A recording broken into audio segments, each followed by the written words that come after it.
5 লক্ষ? তুমি কি মজা করছো? কেউ কি জন্মদিনের পার্টির জন্য 5 লক্ষ খরচ করবে? আমি তো আগেই বলেছি এলা ধনী, আর আমাদের মতো কোনোদিনই মিলবে না। চলো ফিরে যাই। হে অনন্যা বেবি, আমার কথা শোনো। আমরা বিয়ের জন্য প্রথমবার বাইরে এসেছি, তাও 3 বছর পরে। আমরা তোমার জন্মদিনে এসেছি, এজন্যই আমি 3 বছর কষ্ট করে টাকা জমিয়েছি। ভেবে দেখো, এখানে চারপাশের লোকদের পোশাক দেখেছো? ওদের প্রত্যেকটাই হবে 5 লক্ষ বা 6 লক্ষ টাকার। আমাদের জামা কাপড় জুড়ে দিলেও আমরা 2000ও হবে না। তুমি ডেলিভারি বয় হিসেবে এত কষ্ট করে টাকা জমিয়েছো, দয়া করে এমন করো না। অনন্যা বেবি, অপ্রয়োজনীয় চিন্তা করো না। ভালো মেয়ের মতো টেবিলে বসে থাকো, আমি বিলটা দিয়ে আসি। আমি সব দেখে নেব, ঠিক আছে? যতই চেষ্টা করুক অনন্যা অভিনবকে থামাতে পারল না। অভিনব, অপেক্ষা করো। তখনই সেখানে এক ধনী মানুষ হেঁটে যাচ্ছিলেন। আকস্মিকভাবে অনন্যার তার সাথে ধাক্কা হয়। ধনী মানুষের দামি কোট ওয়াইনে নষ্ট হয়ে যায়। স্যার, দুঃখিত, আমি অনিচ্ছাকৃতভাবে করে ফেলেছি। অনিচ্ছাকৃতভাবে? তুমি কি অন্ধ? একে এখানে কে ঢুকতে দিল? দুঃখিত স্যার, আমি এই কোটটা পরিষ্কার করে দেব স্যার। তুমি কি এটা পরিষ্কার করবে? তুমি কি এই কোটটির মূল্য জানো? আমি এটা ফ্রান্স থেকে 20 লক্ষের বিনিময়ে আমদানি করিয়েছি। এর জন্য তুমি কি বলবে? বিষয়টাকে বড় বানাবেন না স্যার, সবাই দেখছে স্যার। অনুগ্রহ করে স্যার, আমি এখানে চুপচাপ চলে যাব স্যার। তুমি চলে গেলে এই স্যুটটার জন্য কে জবাব দেবে? কে পরিশোধ করবে? আমি তোমাকে এত সহজে যেতে দেব না।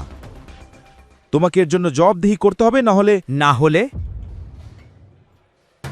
হলে তুমি কি করবে? কে এই নতুন ঝামেলা? এই রেস্তোরাঁর মান এতটাই খারাপ হয়ে গেছে, এখনই এই মুহূর্তে আমার বউকে ক্ষমা চাইবে। অভিনব প্লিজ। কে? আমি? আমাকে ওর কাছে ক্ষমা চাইতে হবে? দয়া করে আমার কথা শোনো অভিনব। তুমি ওনার কাছে ক্ষমা না চাইলে আমরা এখান থেকে যেতে পারবো না অভিনব। উনি বিগ ইন্ডাস্ট্রিজের মালিক। কোনো সমস্যা তৈরি না করে ওনার কাছে ক্ষমা চাও। আমার মনে হচ্ছে তুমি আমার কথাটা বুঝোনি। তোমাকে এক্ষুনি আমার বউয়ের কাছে ক্ষমা চাইতে হবে, না হলে তুমি কি করবে? আজকেই আমি তোমার জীবন ধ্বংস করে দেব। তুমি কি জানো আমি কে? তুমি কি জানো এই শহরে আমি কত বড় হীরা ব্যবসায়ী? মিলিয়নিয়ার, ট্রিলিয়নিয়ার সবাই আমার পকেটে। আমি চাইলে তোমাকে মেরেও ফেলতে পারি।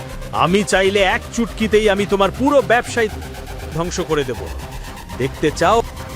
করো, যদি পারো করো।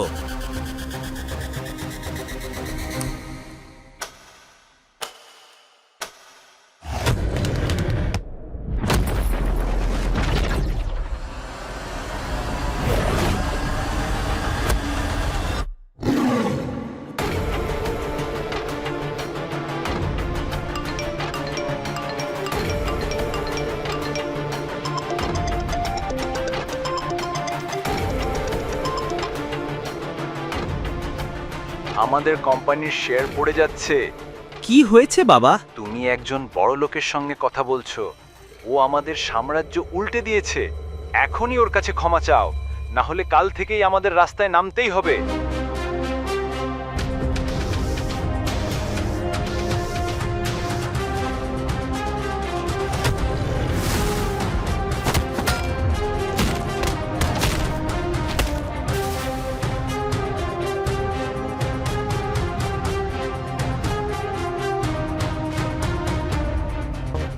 আপনি কে স্যার?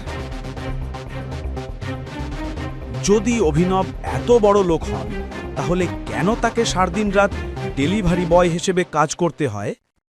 অভিনব হচ্ছে এক জামাই। তার শাশুড়ি তাকে কাজের লোক বানিয়ে রেখেছিলেন। তার শাশুড়ি শারমিলা অভিনবকে রান্নাঘর থেকে বের হতে দেখে তাকে লাঞ্ছিত করার চেষ্টা করে। আমি বুঝি না তুমি কিভাবে তোমার বউয়ের টাকায় খাচ্ছ। অলস মানুষ। আমার পা ব্যথা করছে, এসো এবং ধরো।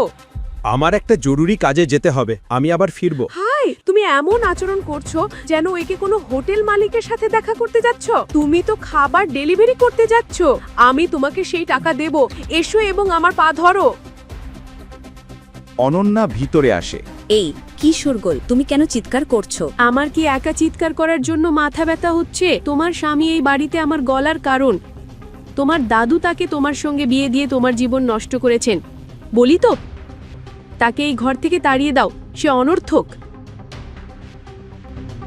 অনন্যা, আমি অভিনব, উনি যা বলেছেন তাই করো এবং চলে যাও। না অনন্যা, আমার একটা জরুরি কাজ আছে, আমি ফিরে এসে এটা করব। অভিনব বাড়ি ছেড়ে দ্রুত বেরিয়ে পড়ল। শর্মিলার ক্রোধ বেড়ে গেল। ওকে ফিরে আসতে দাও। এই কুকুরটার একটা জায়গা আছে। যদি আমি এই ভিখারি কুকুরটাকে ঘর থেকে না তুলে ফেলি,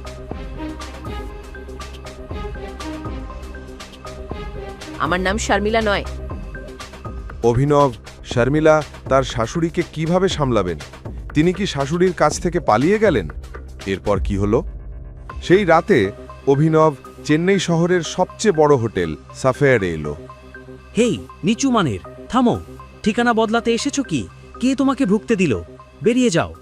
আগে ধৈর্য ধরে আমার কথা শুনুন। আমি একরম স্যারের সাথে দেখা করতে এসেছি, অনুগ্রহ করে আমাকে ঢুকতে দিন। অভিনবের পুরনো শার্ট, ছেঁড়া জুতা আর এই সব কিছুকে নিচু চোখে দেখলো সিকিউরিটি।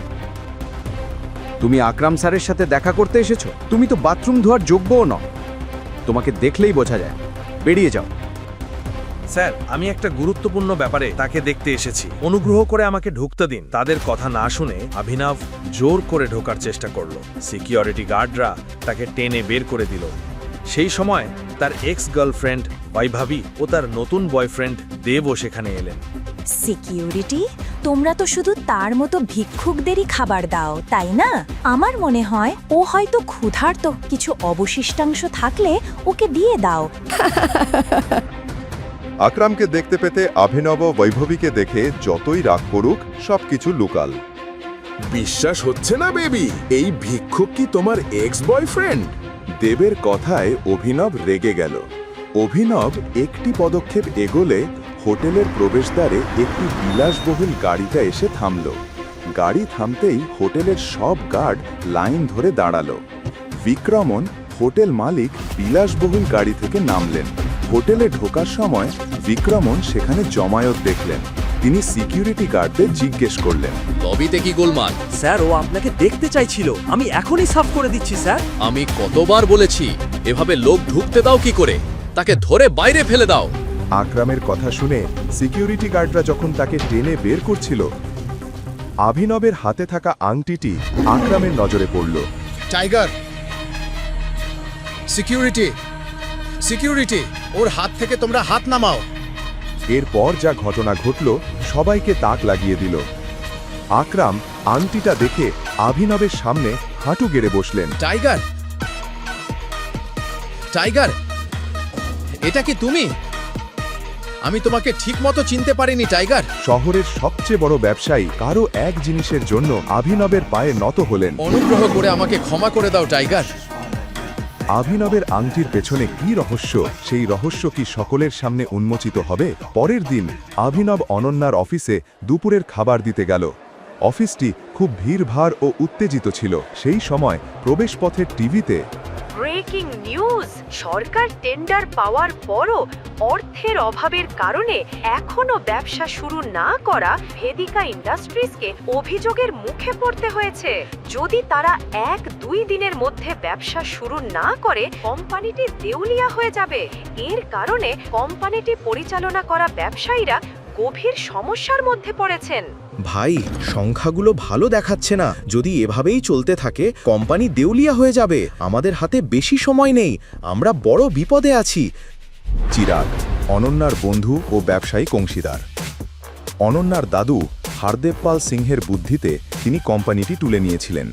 এরপর বন্ধু চিরাগ অংশীদার হিসেবে এসেছিলেন এবং তিনি অনন্যাকে জীবনসঙ্গী হিসেবে চেয়েছিলেন। কিন্তু তার আগে কোনো অজানা কারণে অনন্যাকে এই গরিব ডেলিভারি বয় অভিনবের সাথে হারদেব পাল সিং বিয়ে করে দেন।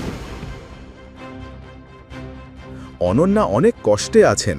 সেই সময় কোম্পানির সিএফও কার্তিক তার সাথে কথা বলে।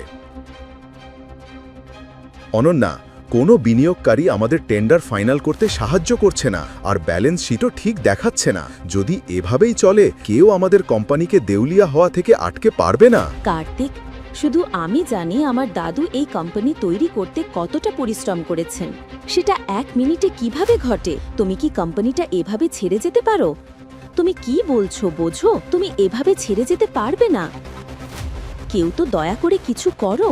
অনন্যা, তোমার দাদা একবার আমাকে পুরনো এক শক্তিশালী সহযোগীর সাথে যোগাযোগ করিয়ে দিয়েছিলেন। আমি কি তাদেরকে বিনিয়োগ করার জন্য বলি? ওহ না স্যার, অনুগ্রহ করে এখানে অতীতের কিছু আপডেট নিয়ে আসবেন না। এই সংবাদ শুনলে কেউই আমাদের কোম্পানিতে বিনিয়োগ করবে না। কার্তিক, তোমার প্ল্যানটা শুনি। রবি কুমার অনন্যার দাদুর পুরনো বন্ধু হরদেব পাল সিংয়ের সময় থেকেই এই কোম্পানিতে কাজ করে আসছেন। হরদেব পাল সিং থাকা অবস্থায় তিনি কোম্পানির গুরুত্বপূর্ণ সিদ্ধান্তের একটি বড় অংশে ছিলেন, কিন্তু এখন তিনি এখানে কেবল নামমাত্র অ্যাডভাইজার কাজ করেন। Good morning লোবো, have a bright and beautiful morning. চুপ করো। কি লোবো, আজ অফিসটা এত ব্যস্ত কেন? তুমি সব সময় বাড়িতে চাকরের মতো কাজ করো। তুমি খবর দেখছো না? তুমি যে এত বড় শিল্পপতির জামাই, তুমি কি তোমার ব্যবসা নিয়ে ভাবতে পারো না? ব্যবসা সম্পর্কে যতটা জানি তা যথেষ্ট। কি হয়েছে? চোখ খুলে টিভি দেখো। আনন্না কোম্পানি সরকারকে একটি নোটিশ পাঠিয়েছে, যেখানে বলা হয়েছে যে নির্ধারিত সময়ের মধ্যে কাজের অভাবের কারণে তারা যথেষ্ট টাকা পায়নি এবং তারা কোম্পানি বিক্রি করার সিদ্ধান্ত নিয়েছে। কর্মীরা দ্বিধায় পড়েছেন যে আজ কি কোম্পানির শেষ দিন।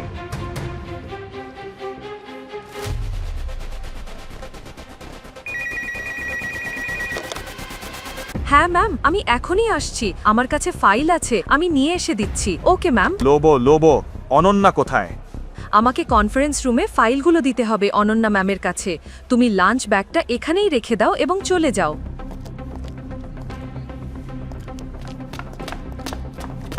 হে অভিনব। অনুমতি ছাড়া অভিনবকে ঢুকতে দেখে সবাই অবাক হয়ে গেল। কেবল তাই নয়, সবাই জানে অভিনব হলো ওই অকেজো জামাই যে শাশুড়ির ঘরে থাকে। আমার তোমার সাথে একটা গুরুত্বপূর্ণ বিষয়ে কথা বলতে হবে। অভিনব, বেরিয়ে যাও। তুমি কি কোনো ভদ্রতা ছাড়াই হঠাৎ ঢুকবে? তুমি আর এক সমস্যা, বেরিয়ে যাও। অনন্যা, আমি এই সমস্যাটা সমাধান করতে পারি। আমার একটা আইডিয়া আছে, আমাকে 5 মিনিট দাও। হেই, এখানে কি চলছে? মপিং করার লোকেরা কি ব্যবসার আইডিয়া দিতে এসেছে? আমি জানতে চাইছি তুমি ব্যবসা সম্পর্কে কি জানো? তুমি কি কোনো পরিচিত ব্যবসায়ী? তুমি আইডিয়া দিতে এলে? ব্যবসা সম্পর্কে কি জানো? কিভাবে সাহস করেছো? তুমি তো ডেলিভারি বয়, তাই না? যদি তুমি ডেলিভারি বয় হও তাহলে শুধু খাবার পৌঁছে দেওয়ার কাজ করো। এই ব্যবসায় আইডিয়া দেওয়ার কাজ হলো। অনন্যা, আগে ওকে চাকরি থেকে বের করে দাও। ও সব সমস্যার কারণ।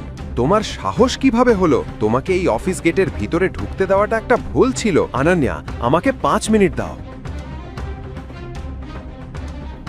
সিকিউরিটি, ওকে বাইরে বের করে দাও। স্যার বাইরে যান, চল বাইরে যান, ছেড়ে দাও আমাকে, ছেড়ে দাও। তখন লোভ এবং চিরাগকে সে অনুরোধ করল। স্যার, অনুগ্রহ করে শান্ত থাকুন। আমি এই ব্যাপারটা দেখে নেব। তুমি ফাইল এনেছো? হ্যাঁ। আমাকে দাও। আমি ফিরে এলে ওকে এখানে দেখতে চাই না। রাগ করে চিরাগ কনফারেন্স রুমে ফিরে গেলেন। ওকে ছেড়ে দাও। তুমি কি জানো ও কে? ও চোর না, ও তোমাদের অনন্যা ম্যাডামের স্বামী। ভুলে গিয়েছো? বেরিয়ে যাও। দুঃখিত ম্যাম। ধন্যবাদ লোবো। ভালো হতো যদি ভেদিকা আর তার মা তোমার মতো ভালোবাসা দিত। তুমি কেন এভাবে বলো অভিনব? আমার সঙ্গে এসো এখনই। লোবো। অভিনব, ভুল বুঝবে না। তুমি একজন ডেলিভারি বয় এবং একজন হাউসব্যান্ড। তুমি কি করে এত বড় কোম্পানিকে সংকট থেকে বাঁচাতে পারবে? আমি জানি না কিভাবে লোবো, কিন্তু আমাকে এই কোম্পানিটা বাঁচাতে হবে। যখন সবার বিরোধিতা ছিল, তখন শুধু হরদেব পাল সিং আমার ওপর বিশ্বাস করে অনন্যাকে আমার সঙ্গে বিয়ে দিয়েছিলেন। আমি এমন একজন ভালো মানুষের কোম্পানি নষ্ট হতে দেব না। ঠিক আছে অভিনব, কিন্তু তুমি কি করতে পারো? লোবো, এটা জরুরি। আমার এই কোম্পানির শেয়ার হোল্ডারদের তালিকা দরকার। এটা কি হচ্ছে অভিনব? তুমি কি আমার সঙ্গে খেলছো? তুমি তো সব কিছু দেখছো যা ঘটছে। তুমি যে সব ফাইলের কথা জানতে চাইছো সেগুলো কনফারেন্স রুমে আছে। চাইলেও আমি ভিতরে ঢুকতে পারি না। এটা কি হচ্ছে সারবা? ঠিক আছে, আমি যাচ্ছি।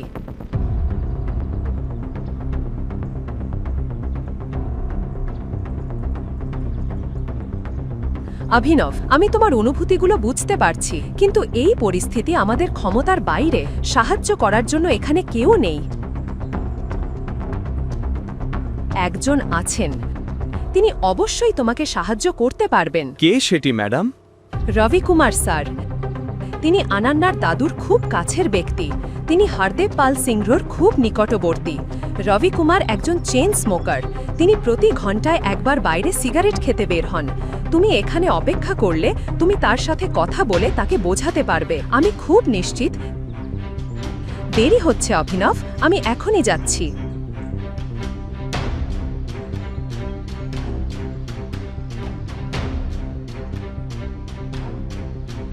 নমস্কার মিনিস্টার স্যার, কেমন আছেন?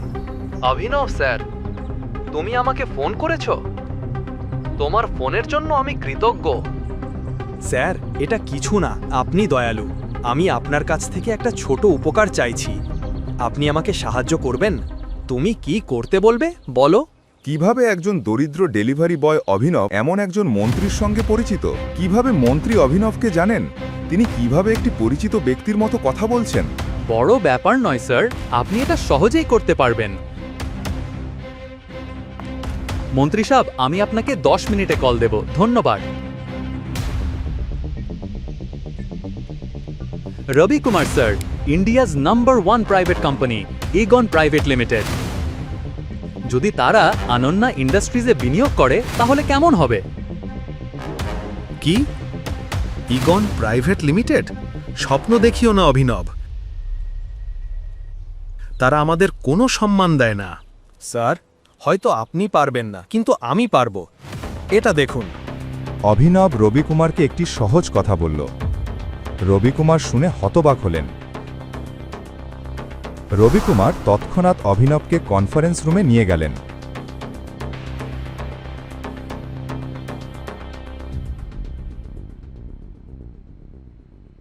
বাবা, হেই, নিচু মানের, এখনো কি চলে যাওনি? চিরাগ, ভদ্রতা রাখো। যেই হোক, প্রথমে সম্মান করতে শেখো। অনন্যা, অভিনবকেও একটা সুযোগ দাও। ওর একটি ভালো পরিকল্পনা আছে। এখানে কতটা সিরিয়াস অবস্থা চলছে, আর তুমি একজন জোকার নিয়ে এসে আমার সঙ্গে মজা করছো? এই কারণেই আমি আগেই বলেছিলাম, এমন বুড়োদের ছেঁটে ফেলা যায়। ক্ষমা করবে। তোমার কথায় খেয়াল রাখো।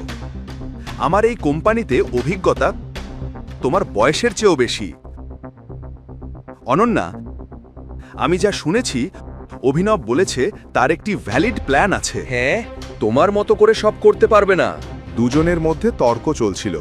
অনন্যা কিছু একটা ভেবে বসেছিল। তার দাদুর কথা মনে পড়ল। অনন্যা, এটা ভালো করে জেনে রেখো, অভিনব তোমার জন্য একটি ভালো স্বামী হবে।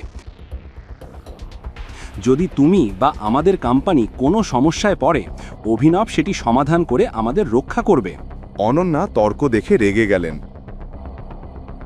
বন্ধ করো চিরাগ, ভুলে যেও না আমি এই কোম্পানির মালিক। এখানে সকল সিদ্ধান্ত নেওয়ার ক্ষমতা আমার আছে। অভিনব, বসো এবং আমাকে তোমার প্ল্যান বলো। সারবেশ খুশি হয়েছিল বেদিকাকে কিশোরের প্রতি রাখতে দেখে। রবি কুমার অভিনবকে নিজের পাশে ডাকলেন। আনন্যা, আমি এই আর্থিক সংকট সমাধান করব, কিন্তু তার আগে শেয়ার হোল্ডারদের বিবরণ এবং ব্যালেন্স শিট দেখতে চাই। এটা বেশি হচ্ছে। আমরা কিভাবে কোম্পানির বিবরণ একজন অপরিচিতকে দেব? কার্তিক, ল্যাপটপটা আমাকে দাও। অনন্যা, বোকাটার কথা শুনছো? শুধু ল্যাপটপটা দাও কার্তিক। আর চিরাগ, তুমি কেন তোমার ভাষা নিয়ন্ত্রণ করো না? অভিনব আমার স্বামী, এটা ভুলে যেও না। তুমি শুরু করো। 2 বছরের মধ্যে প্রথমবার অভিনব অনন্যাকে আরেকজন পুরুষের সাথে ঝগড়া করতে দেখছে।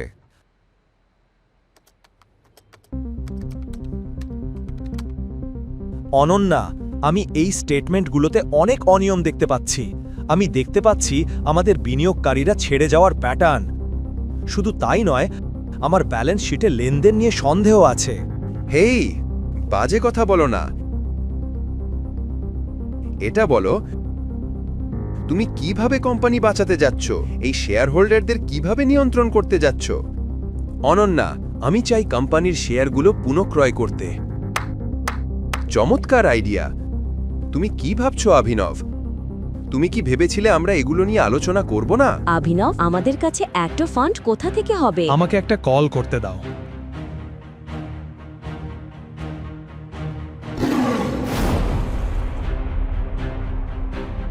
অভিনব তার ফোনে একটি নম্বর ডায়াল করল। তিনি যে ভঙ্গিতে কথা বলছিলেন তা শুনে অনন্যা সহ সবাই হতবাক। কার্তিক এবং চিরাগ চরমভাবে চমকে গেল। হ্যাঁ মিস্টার রত্না, এখন যা বলবো মনোযোগ দিয়ে শোনো। ইগন প্রাইভেট লিমিটেড ইন্ডাস্ট্রিজকে এখনই অনন্যা ইন্ডাস্ট্রিজে 500 কোটি টাকা ট্রান্সফার করতে হবে। তারপর পাবলিকভাবে ঘোষণা করতে হবে যে ইগন ইন্ডাস্ট্রিজ এবং অনন্যা ইন্ডাস্ট্রিজ একত্রিত হয়েছে। সবচেয়ে গুরুত্বপূর্ণ, এখনই আহুজা কর্পোরেশনের সমস্ত শেয়ার সম্পূর্ণভাবে কিনে ফেলো। ওকে, আমি পরে তোমাকে আবার কল করব।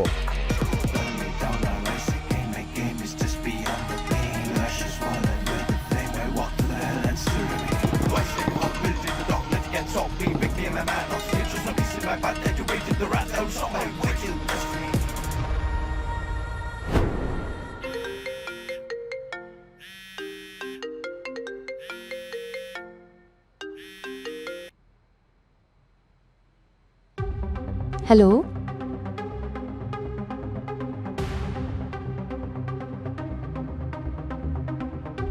রবিকুমার অভিনবের এই চুক্তিতে খুশি ছিলেন, কিন্তু অনন্যার শকে ছিলেন যে তিনি কোটি কোটি টাকার ব্যবসা পরিচালনা করছেন। তিনি বিভ্রান্ত হয়েছিলেন কিভাবে একজন ব্যক্তি যে হাউসব্যান্ড হিসেবে বসবাস করছে এত চতুরভাবে ব্যবসা চালিয়ে ইগন প্রাইভেট লিমিটেডকে তার কোম্পানির সাথে মার্জ করতে পারল।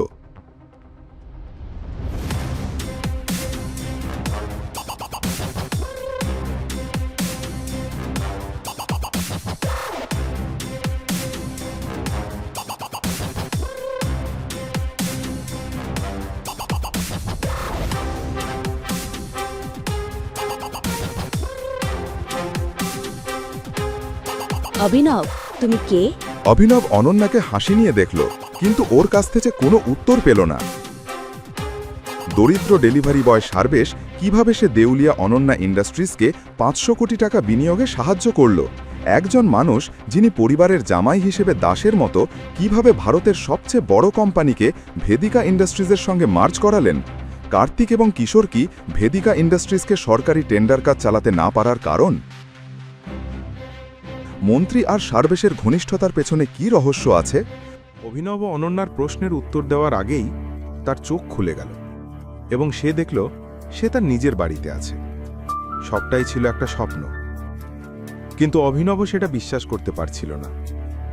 অভিনব তার বাড়িতেই ঘুমাচ্ছিল, কারণ অনন্যা একেবারেই পছন্দ করত না অভিনবর মুখ দেখা। যখনই সে সকালে ঘুম থেকে উঠত, অভিনবর বাবা সঞ্জয় মারা গিয়েছিলেন। সেই থেকে সে খুব একা হয়ে গিয়েছিল। সে ভালোভাবেই মনে রেখেছিল তার বাবার মৃত্যুর পেছনে থাকা মানুষের মুখ। আজ অভিনবকে উঠেই আকরামের সাথে দেখা করতে যেতে হতো। অভিনব দ্রুত প্রস্তুত হলো এবং আকরামের জায়গায় পৌঁছল। আর আকরাম তাকে দেখে খুব খুশি হলো।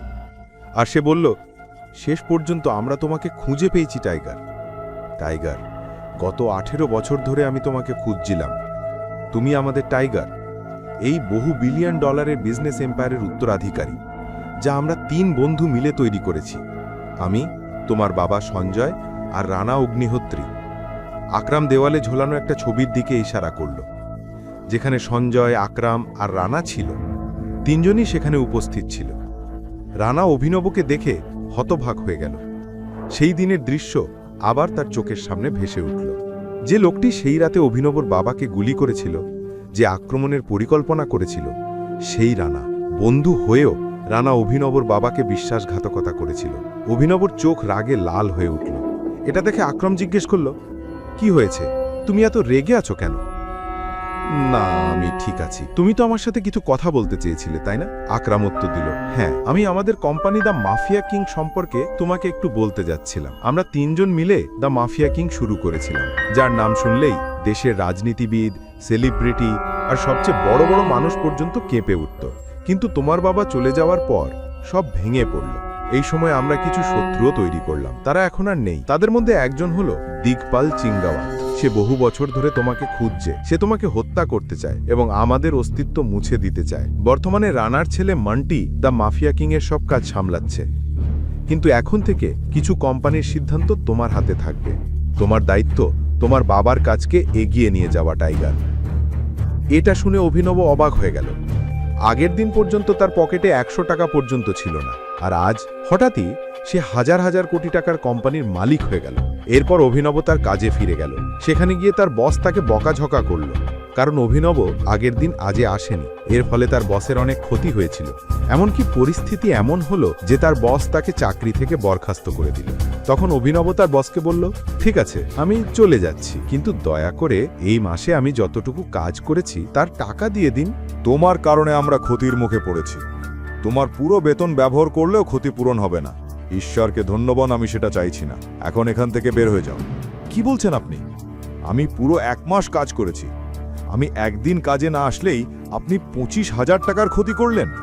আমি আমার বেতন না পাওয়া পর্যন্ত এখান থেকে যাব না। ঠিক আছে, দাঁড়াও, আমি এখনই তোমাকে তোমার বেতন দিয়ে দিচ্ছি। বলেই তার বস ডেস্কের উপর রাখা ঘন্টা বাজালো। পরের মুহূর্তেই ঘরের দরজা খুলে গেল এবং 4 জন বাউন্সার ঢুকে পড়ল। বস আদেশ করল, ওকে বাইরে ফেলে দাও।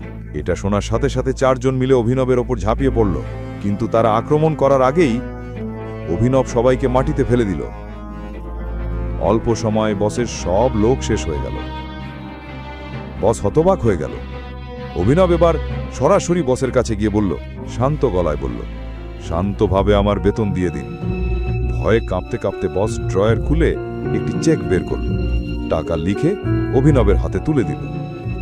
অভিনব চেক দেখে অফিস থেকে বেরিয়ে গেল। অফিসের বাইরে পৌঁছতেই তার কাছে একটি অজানা নম্বর থেকে ফোন এলো। অভিনব ফোনে বলল, হ্যালো হ্যালো টাইগার। হ্যাঁ বলো।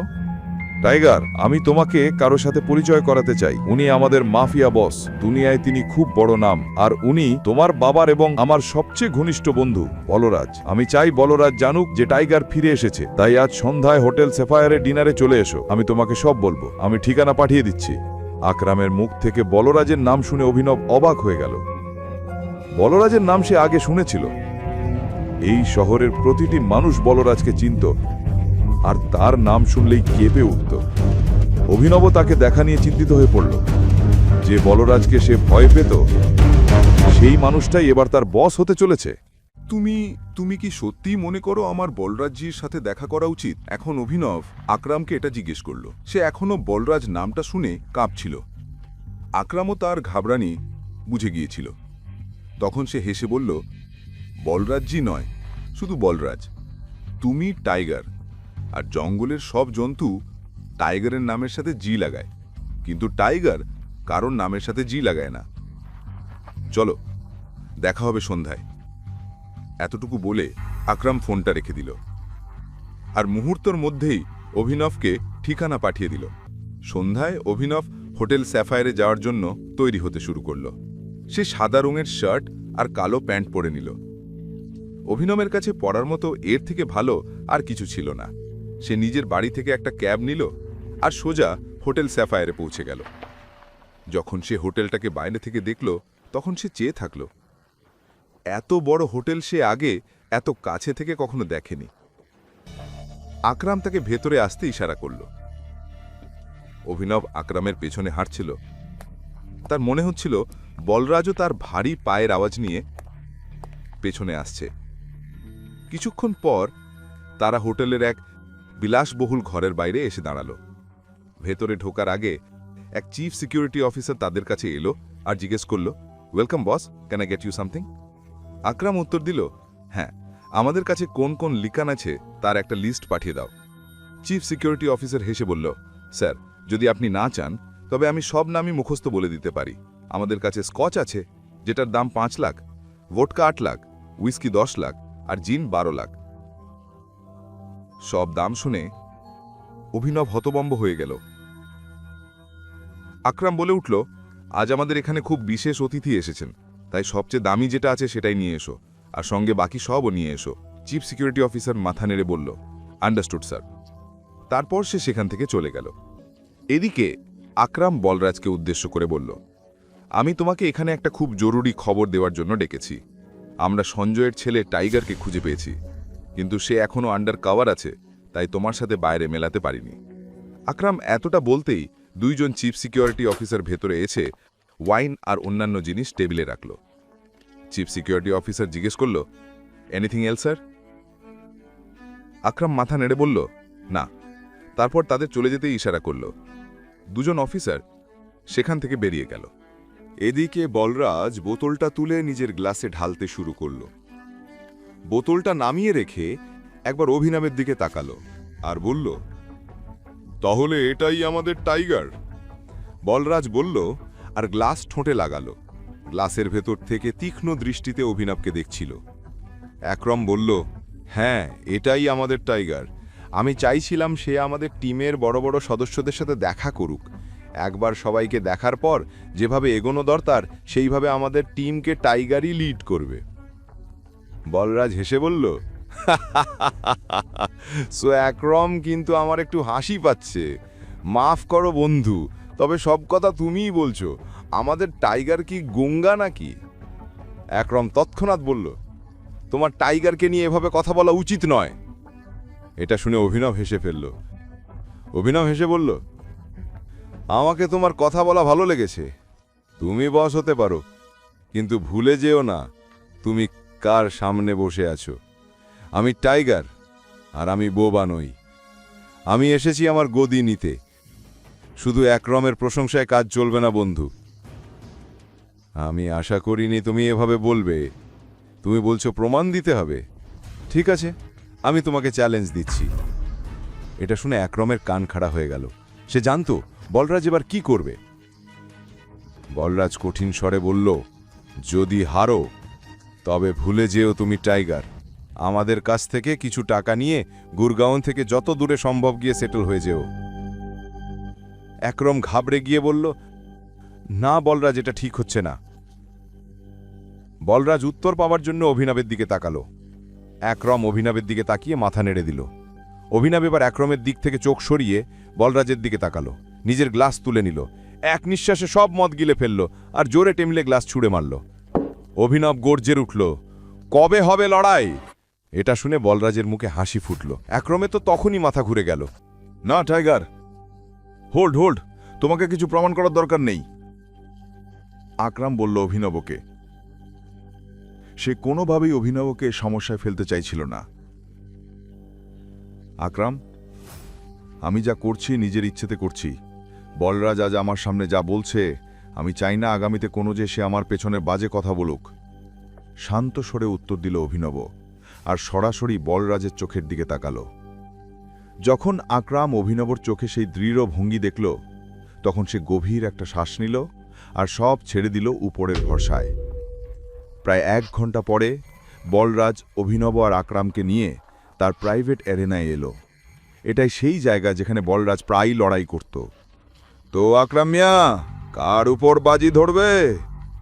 চিৎকার করে বলল বলরাজ। এটা কি বোকা ধরনের প্রশ্ন বলরাজ? টাইগার থাকা অবস্থায় অন্য কারো উপর বাজি ধরা যায় নাকি? মুচকি হেসে জবাব দিল আকরাম। বলরাজ দাঁত খিচিয়ে বলল, খুব খারাপভাবে পেটাবো, লুকামোর জায়গা পাবে না। বলে সে রিংয়ে ঢুকে পড়ল। লড়াই শুরু হলো আর বলরাজ গর্জন করতে করতে অভিনবর দিকে ছুটল। প্রথম ঘুষিটা মারতেই অভিনব মুহূর্তের জন্য থমকে গেল। বলরাজ যেন কোনো হাতির মতো লাগছিল। তার ঘুষি অভিনবর নাক ভাঙতে যাচ্ছিল। এর আগেই অভিনব সজাগ হয়ে মাথা নিচু করে নিল। বলরাজের ঘুষি ফাঁকা গেল। সেই ঘুরে অভিনবর দিকে তাকালো। তার মুখে ছিল হাসি। আবার দৌড়ে এলো। এইবার আবার আকাশে ঘুষি তুলল। অভিনব মাথা নিচু করে পাশ ঘুরে বলরাজের পিঠে জোরে একটা লাথি মারল। ধপাহাস করে পড়ে গেল বলরাজ। অভিনব তখন রিংয়ের অন্য কোণায় দাঁড়িয়ে পড়ল। বলরাজ এবার রেগে গেল, আবার দৌড়িয়ে এলো অভিনবর দিকে। অভিনব নিচু হয়ে তার পায়ে লাথি মারল। বলরাজ এবারও সামলে উঠতে পারল না, ধপাস করে মাটিতে পড়ে গেল। এ দেখে আকরাম হো হো করে হাসল। সারেন্ডার করে দাও বলরাজ, নিজের রেকর্ড নষ্ট করছো কেন? আমি কারোকে বলবো না যে তুমি টাইগারের কাছে হেরেছিলে।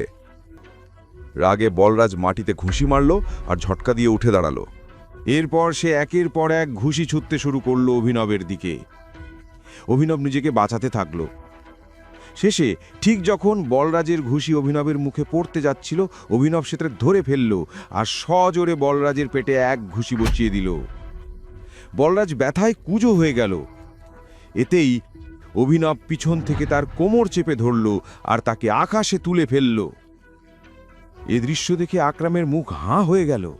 অভিনব এক মুহূর্ত বলরাজকে বাতাসে ধরে রেখে তাকে উল্টে মাটিতে আছাড় মারল। চিৎকার বেরিয়ে এলো বলরাজের মুখ থেকে। আকরাম বিস্ময়ে বলল, এ তুমি কোথা থেকে শিখলে? এটা শেখা নয়, এটা টাইগারের উত্তরাধিকার, অভিনব জবাব দিল। এমন সময় আকরাম দৌড়ে এলো আর অভিনবকে জড়িয়ে ধরল। বলরাজকে খেপাতে খেপাতে চিৎকার করে উঠল, টাইগার টাইগার টাইগার। বলরাজের কোমরে মচকানো লেগেছিল, কিন্তু সে হেসে অভিনবকে বলল, চলো আজকের পার্টি আমার তরফ থেকে, মদ খেতে হবে। আকরাম মজা করে বলল, এভাবে না, বলতে হবে, টাইগার আপনি কি আমার সাথে মদ খেতে পছন্দ করবেন? বলরাজ হেসে অভিনবের সামনে মাথা নত করল। অভিনব হাসতে হাসতে তার কাঁধ ধরে উঠিয়ে দিল আর বলল, কেন নয়? ঠিক তখনই অভিনবের ফোন বেজে উঠল। সে দেখল অনন্যার ফোন। হ্যাঁ অনন্যা, অভিনব বলল। অনন্যা ফোনে উদ্বিগ্ন কণ্ঠে বলল, আমার মা বাবা ফিরে এসেছে, যা কিছু ঘটেছে সব জেনে গেছে, তারা তোমার সাথে দেখা করতে চায়, তুমি এখনই দাদার বাড়িতে চলে আসো। ফোনটা পকেটে রাখল ইনাব। আকরাম তার কাছে এসে জিজ্ঞেস করল, কি হলো, সব ঠিক আছে তো? হ্যাঁ আকরাম, দুঃখিত বলরাজ, আমি তোমাদের সাথে যেতে পারবো না, আমাকে এখন শ্বশুর বাড়ি যেতে হবে, শ্বশুর এসেছে। শ্বশুর বাড়ি? তুমি কবে বিয়ে করলে? অভিনব শান্তভাবে উত্তর দিল, লম্বা গল্প, পরে বলবো। বলরাজ আবার বলল, তাহলে আকরাম আমাদের মনটিকে খবর দেওয়া উচিত নয়? না, এখনই না। যতদিন না ব্যাপারগুলো পরিষ্কার হচ্ছে, কারুর কিছু জানা উচিত নয় যে টাইগার ফিরে এসেছে। মনটি যা করছে করতে দাও। অভিনব হাত নাড়িয়ে বলল, চলো আমি চলি। আকরাম, মনে আছে তো কাল থেকে আমার নতুন চাকরি শুরু? আকরাম হেসে বলল, হ্যাঁ হ্যাঁ, কাল তুমি অফিসে চলে এসো, আমি আমার সেক্রেটারিকে বলে দেব, তোমার কাজ হয়ে যাবে। এই কথা শুনে অভিনব আকরাম আর বলরাজের সাথে হাত মেলালো আর বাইরে বেরিয়ে গেল। সে নিজের যাওয়ার জন্য একটা ক্যাব বুক করে রেখেছিল। যেইমাত্র সে ক্যাবে বসতে যাচ্ছিল, ঠিক তখনই আকরাম দৌড়ে তার দিকে আসতে লাগলো। অভিনব দেখল তার হাতে কিছু একটা আছে। কিছুক্ষণের মধ্যে আকরাম কাছে এসে একটা ছোট ব্যাগ অভিনবর হাতে দিয়ে দিল। এতে কি আছে? অভিনব জিজ্ঞেস করলো। আকরাম বলল, ওই মদ যা আমরা হোটেলে খেয়েছিলাম, এটা তোমার শ্বশুর শাশুড়িকে খাওয়াবে। ওদের পূর্বপুরুষেরাও এত দামি মদ কোনোদিন খায়নি। আকরাম বলল। আর এই কথায় দুজনেই হেসে ফেলল। শেষে অভিনব বলল, সবকিছুর জন্য ধন্যবাদ, থ্যাংক ইউ সো মাচ। আকরামও বলল, তোমাকেও ধন্যবাদ, ফিরে এসে আমাদের আশা আবার জাগানোর জন্য। অভিনব মুচকি হাসল এবং সেখান থেকে বেরিয়ে গেল। গাড়ি গিয়ে থামল অনন্যার বাড়ির সামনে। অভিনব নেমে এলো, গভীর শ্বাস নিল এবং ভিতরে ঢুকে গেল। সে দেখল অনন্যার মা বাবা অর্থাৎ শর্মিলা আর রাজীব সোফায় বসে আছেন। অভিনব তাদের দেখেই চিনে নিল। ওরাও অভিনবকে ভেতরে আসতে দেখে তাকিয়েছিলেন। অভিনব যতটা সুন্দর করে হাসতে পারত ততটাই করে হাসছিল। সে বলল, নমস্কার মা। নমস্কার বাবা। এটা আমি আপনাদের জন্য এনেছি। অভিনব একটু দ্বিধা নিয়ে বলল এবং বোতলটা তানের দিকে বাড়িয়ে দিল। শর্মিলা অভিনবকে দেখেই মুখ ফিরিয়ে নিলেন, কিন্তু রাজীবের চোখ বোতলের ওপর পড়তেই সে সঙ্গে সঙ্গে অভিনবর হাত থেকে সেটা নিয়ে নিল। ওহ, বেশ দামি মনে হচ্ছে। মাই গড, কি দারুণ গন্ধ, রাজীব বলল এবং বোতলটা শর্মিলার দিকে বাড়িয়ে দিল। শর্মিলা সেটা ঝটকা দিয়ে সরিয়ে দিয়ে বলল, তুমিও নাকি? হ্যাঁ, আমার তো মনে হচ্ছে এটা কোথাও থেকে চুরি করে এনেছে। তুমি কি মনে করো এরকম একটা লোক এত দামি মদ কিনতে পারবে? যা কিছু হয়েছে সবই আমরা জানি, অনন্যাও জানে না কিভাবে সব হলো। আমারও মনে হয় এর মধ্যে নিশ্চয়ই কোনো বড় গণ্ডগোল আছে। কিন্তু যাই হোক, এখন তোমার আর অনন্যার যে সম্পর্ক হয়েছে তা বদলানো যাবে না। অভিনব মাথা নাড়িয়ে সম্মতি জানালো। আসলে যা কিছু হয়েছে তার কোনো আফসোস তার ছিল না। কারণ যদি সে অনন্যার সঙ্গে দেখা না করত তাহলে আকরামের সঙ্গেও কখনো দেখা হতো না। একই সঙ্গে সে চাইতো না বাইরের দুনিয়ায় অনন্যার নাম খারাপ হোক, তাই সেও চাইতো না এই বিয়ে ভেঙে যাক। রাজীবের পর জিজ্ঞেস করল, তাহলে তুমি কি কাজ করো? অভিনব একটু থেমে বলল, আমি ডেলিভারি বয়ের কাজ করতাম, কিন্তু আজ আমাকে চাকরি থেকে বের করে দিয়েছে। এই কথাগুলো যেন বোমার মতো রাজীব আর শর্মিলার উপর আছড়ে পড়ল। শর্মিলা কিছু বলার আগেই রাজীব বলল, কোনো সমস্যা নেই, কিন্তু তোমাকে যত দ্রুত সম্ভব একটা নতুন চাকরি খুঁজে নিতে হবে। এখন তুমি যেতে পারো। রাজীব শান্তভাবে বলল। অভিনব উঠে দাঁড়িয়ে বেরোতে লাগল। ঠিক তখনই শর্মিলার রাগ চরমে পৌঁছল। সে অভিনবর পেছনে বলে উঠল, দেখো কি বেহায়া, ওর ওভার কনফিডেন্সটা দেখো। পকেটে 10 টাকা নেই, কিন্তু হাঁটছে এমন ভঙ্গিতে যেন জঙ্গলের বাঘ। যাগ্গে, এমন কনফিডেন্সের কোনো দাম নেই। আর চাকরি মানে এই নয় যে কাল গিয়ে পার্কিং লটে বসে গাড়ির রসিদ কেটে দেবে। আমার মানে হচ্ছে একটা আসল চাকরি। যদি কালকের মধ্যে তুমি সেই চাকরিটা পেয়ে যাও, তাহলে তুমি যা বলেছ সেটা নিয়ে আমি ভেবে দেখতে পারবো। শর্মিলার মুখে এসব কথা শুনে অভিনবর মুখে এক বড় হাসি ফুটে উঠল। শর্মিলা জানত না অভিনব আসলে কে এবং তার পেছনে কার হাত আছে। অভিনব মুচকে হেসে মাথা নাড়ল এবং ভিতরে ঢুকে গেল। রাত তখন অনেক হয়েছে। সে জানত এ সময়ে নিজের বাড়ি যাওয়া সম্ভব নয়। সে ভাবল অনন্যার ঘরে গিয়ে ঘুমিয়ে পড়বে। কি আছে, রাত হয়ে গেছে, আমি তো নিজের বাড়ি যেতে পারবো না, আমাকে ঘুমানোর জায়গা দরকার। তুমি তো আমাকে এখানে তোমার মা বাবার সঙ্গে দেখা করাতে ডেকেছিলে, তাহলে এখন আমায় জায়গা দাও। অনন্যা বলল, তুমি কি মনে করো আমি আবার তোমাকে আমার ঘরে ঢুকতে দেব? তাহলে আমি কোথায় যাব? আমার কিছু যায় আসে না, বলে অনন্যা দরজা বন্ধ করে দিল। দরজার অন্য পাশ থেকে চেঁচিয়ে বলল, নকরদের জায়গা মালিকদের ঘরে নয়, বাড়ির স্টোর রুমেই হয়। এটা শুনে অভিনব খুব কষ্ট পেল, কিন্তু সেই বা কি করতে পারে। সে শুধু বন্ধ দরজাটার দিকে তাকালো এবং হতাশ হয়ে মাথা নাড়ল। ওর জানা ছিল যে বাকি ঘরগুলোতেও ওর জন্য আর কোনো জায়গা পাওয়া যাবে না, তাই যেখানে বাড়ির চাকররা ঘুমাতো অভিনব সেখানে চলে গেল। সেখানে কপাল ভালো থাকায় ও একটা খালি খাট পেল এবং গিয়ে শুয়ে পড়ল। অভিনব বুঝতেই পারল না কখন ঘুমিয়ে পড়ল আর কখন সকাল হয়ে গেল। সে তাড়াতাড়ি তৈরি হয়ে একে প্রাইভেট লিমিটেড কোম্পানিতে পৌঁছে গেল। যেইমাত্র সে ক্যাব থেকে নামল, সবার আগে তার চোখ পড়ল সানির ওপর। সানিও ওকে দেখল এবং ধূর্ত হাসি দিয়ে বলল, আরে দেখো তো কে এসেছে। সিকিউরিটি। সে চাইছিল না যে অভিনব ভেতরে ঢুকুক। সানির এক ডাকেই নিরাপত্তা রক্ষীরা এসে দাঁড়ালো। সে আকরামকে ফোন করতে যাচ্ছিল, কিন্তু তার আগে এক সুন্দরী মেয়ে কালো স্কার্ট আর সাদা শার্ট পরে তার দিকে আসতে লাগল। এসে মেয়েটি সিকিউরিটি গার্ডদের বলল, তোমরা যেতে পারো, সে আমার সঙ্গে এসেছে। এ কথা বলে সে অভিনবের দিকে তাকালো। এটা দেখে সানির তো মাথাই ঘুরে গেল। ওই দিন পার্টিতে যেমন হয়েছিল তেমনি এখানেও অভিনব সানিকে ভুল প্রমাণ করল। এর আগেই যে সানি কিছু বলতো, আকরামের সেক্রেটারি জেনি তাকে চুপ থাকতে ইশারা করে দিল। অভিনব সানির মুখে হতাশার ছায়া দেখে বেশ আনন্দ পাচ্ছিল। সে হাসল এবং জেনির সঙ্গে ভেতরে ঢুকে গেল। আকরাম কি তোমাকে বলেছে কেন আমি এসেছি? এটা শুনেই জেনির কান খাড়া হয়ে গেল।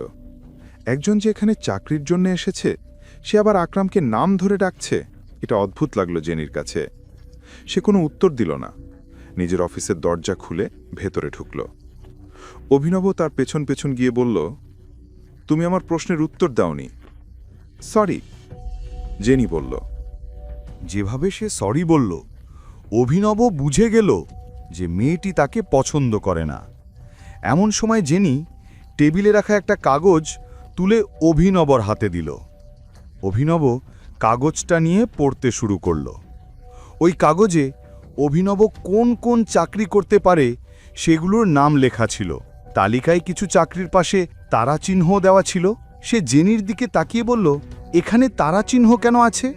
তারা দেওয়া মানে হচ্ছে ওই পদগুলোতে ইতিমধ্যেই কেউ কাজ করছে, তাই নতুন করে লোক নেওয়া হচ্ছে না। তুমি চা নেবে নাকি কফি? অভিনব উত্তর না দিয়ে বলল, আমি ম্যানেজার হতে চাই।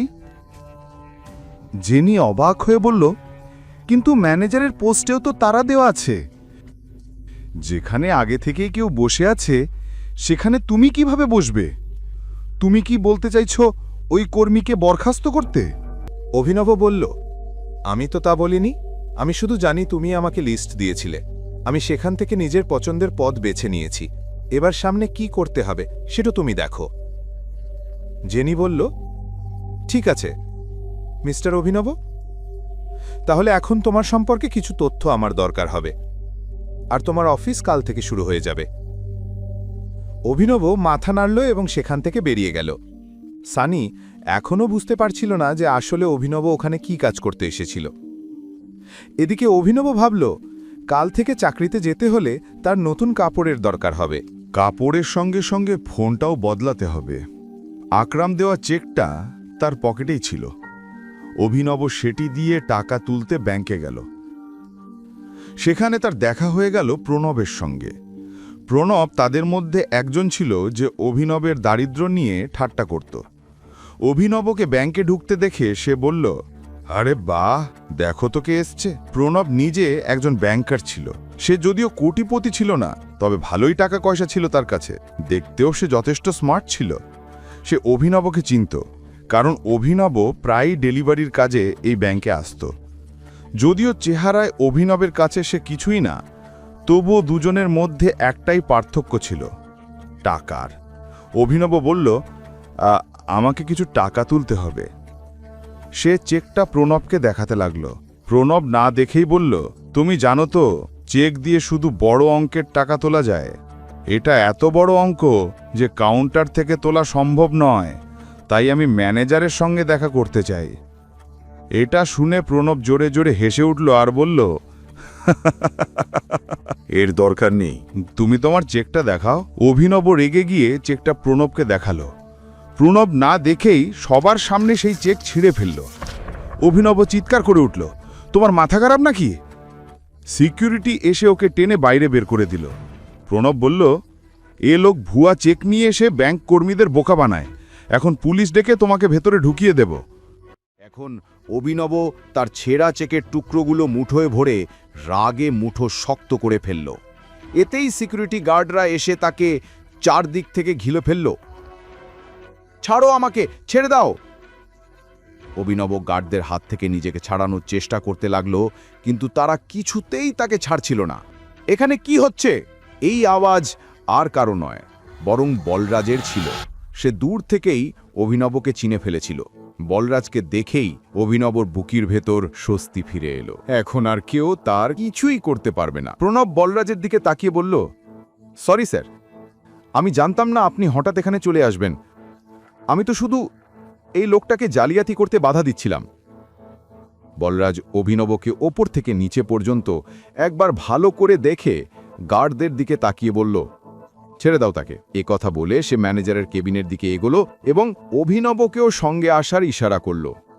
সে বলল, যদি এর কোনো দোষ থাকে তবে ম্যানেজারের জানা উচিত। তুমি যদি নিজের লেভেলে ব্যবস্থা নাও তাহলে ম্যানেজার হয়তো খারাপ মনে করবে। প্রণব মাথা নেড়ে সম্মতি জানালো। বলরাজ অভিনবকে কড়া চোখে দেখে আবার ইশারা করল ভেতরে আসতে। দুজন একসঙ্গে ম্যানেজারের বড় কেবিনে ঢুকল। ম্যানেজার তখন চেয়ারে বসে কম্পিউটারে কাজ করছিল। বলরাজ আর দৃষ্টি আকর্ষণ করার জন্য জোরে দরজা বন্ধ করল। হঠাৎ ম্যানেজারের চোখ দরজার দিকে গেল। সামনে বলরাজকে দেখে সে নিজের চেয়ার থেকে উঠে দাঁড়ালো। বলরাজ স্যার, আপনি এখানে?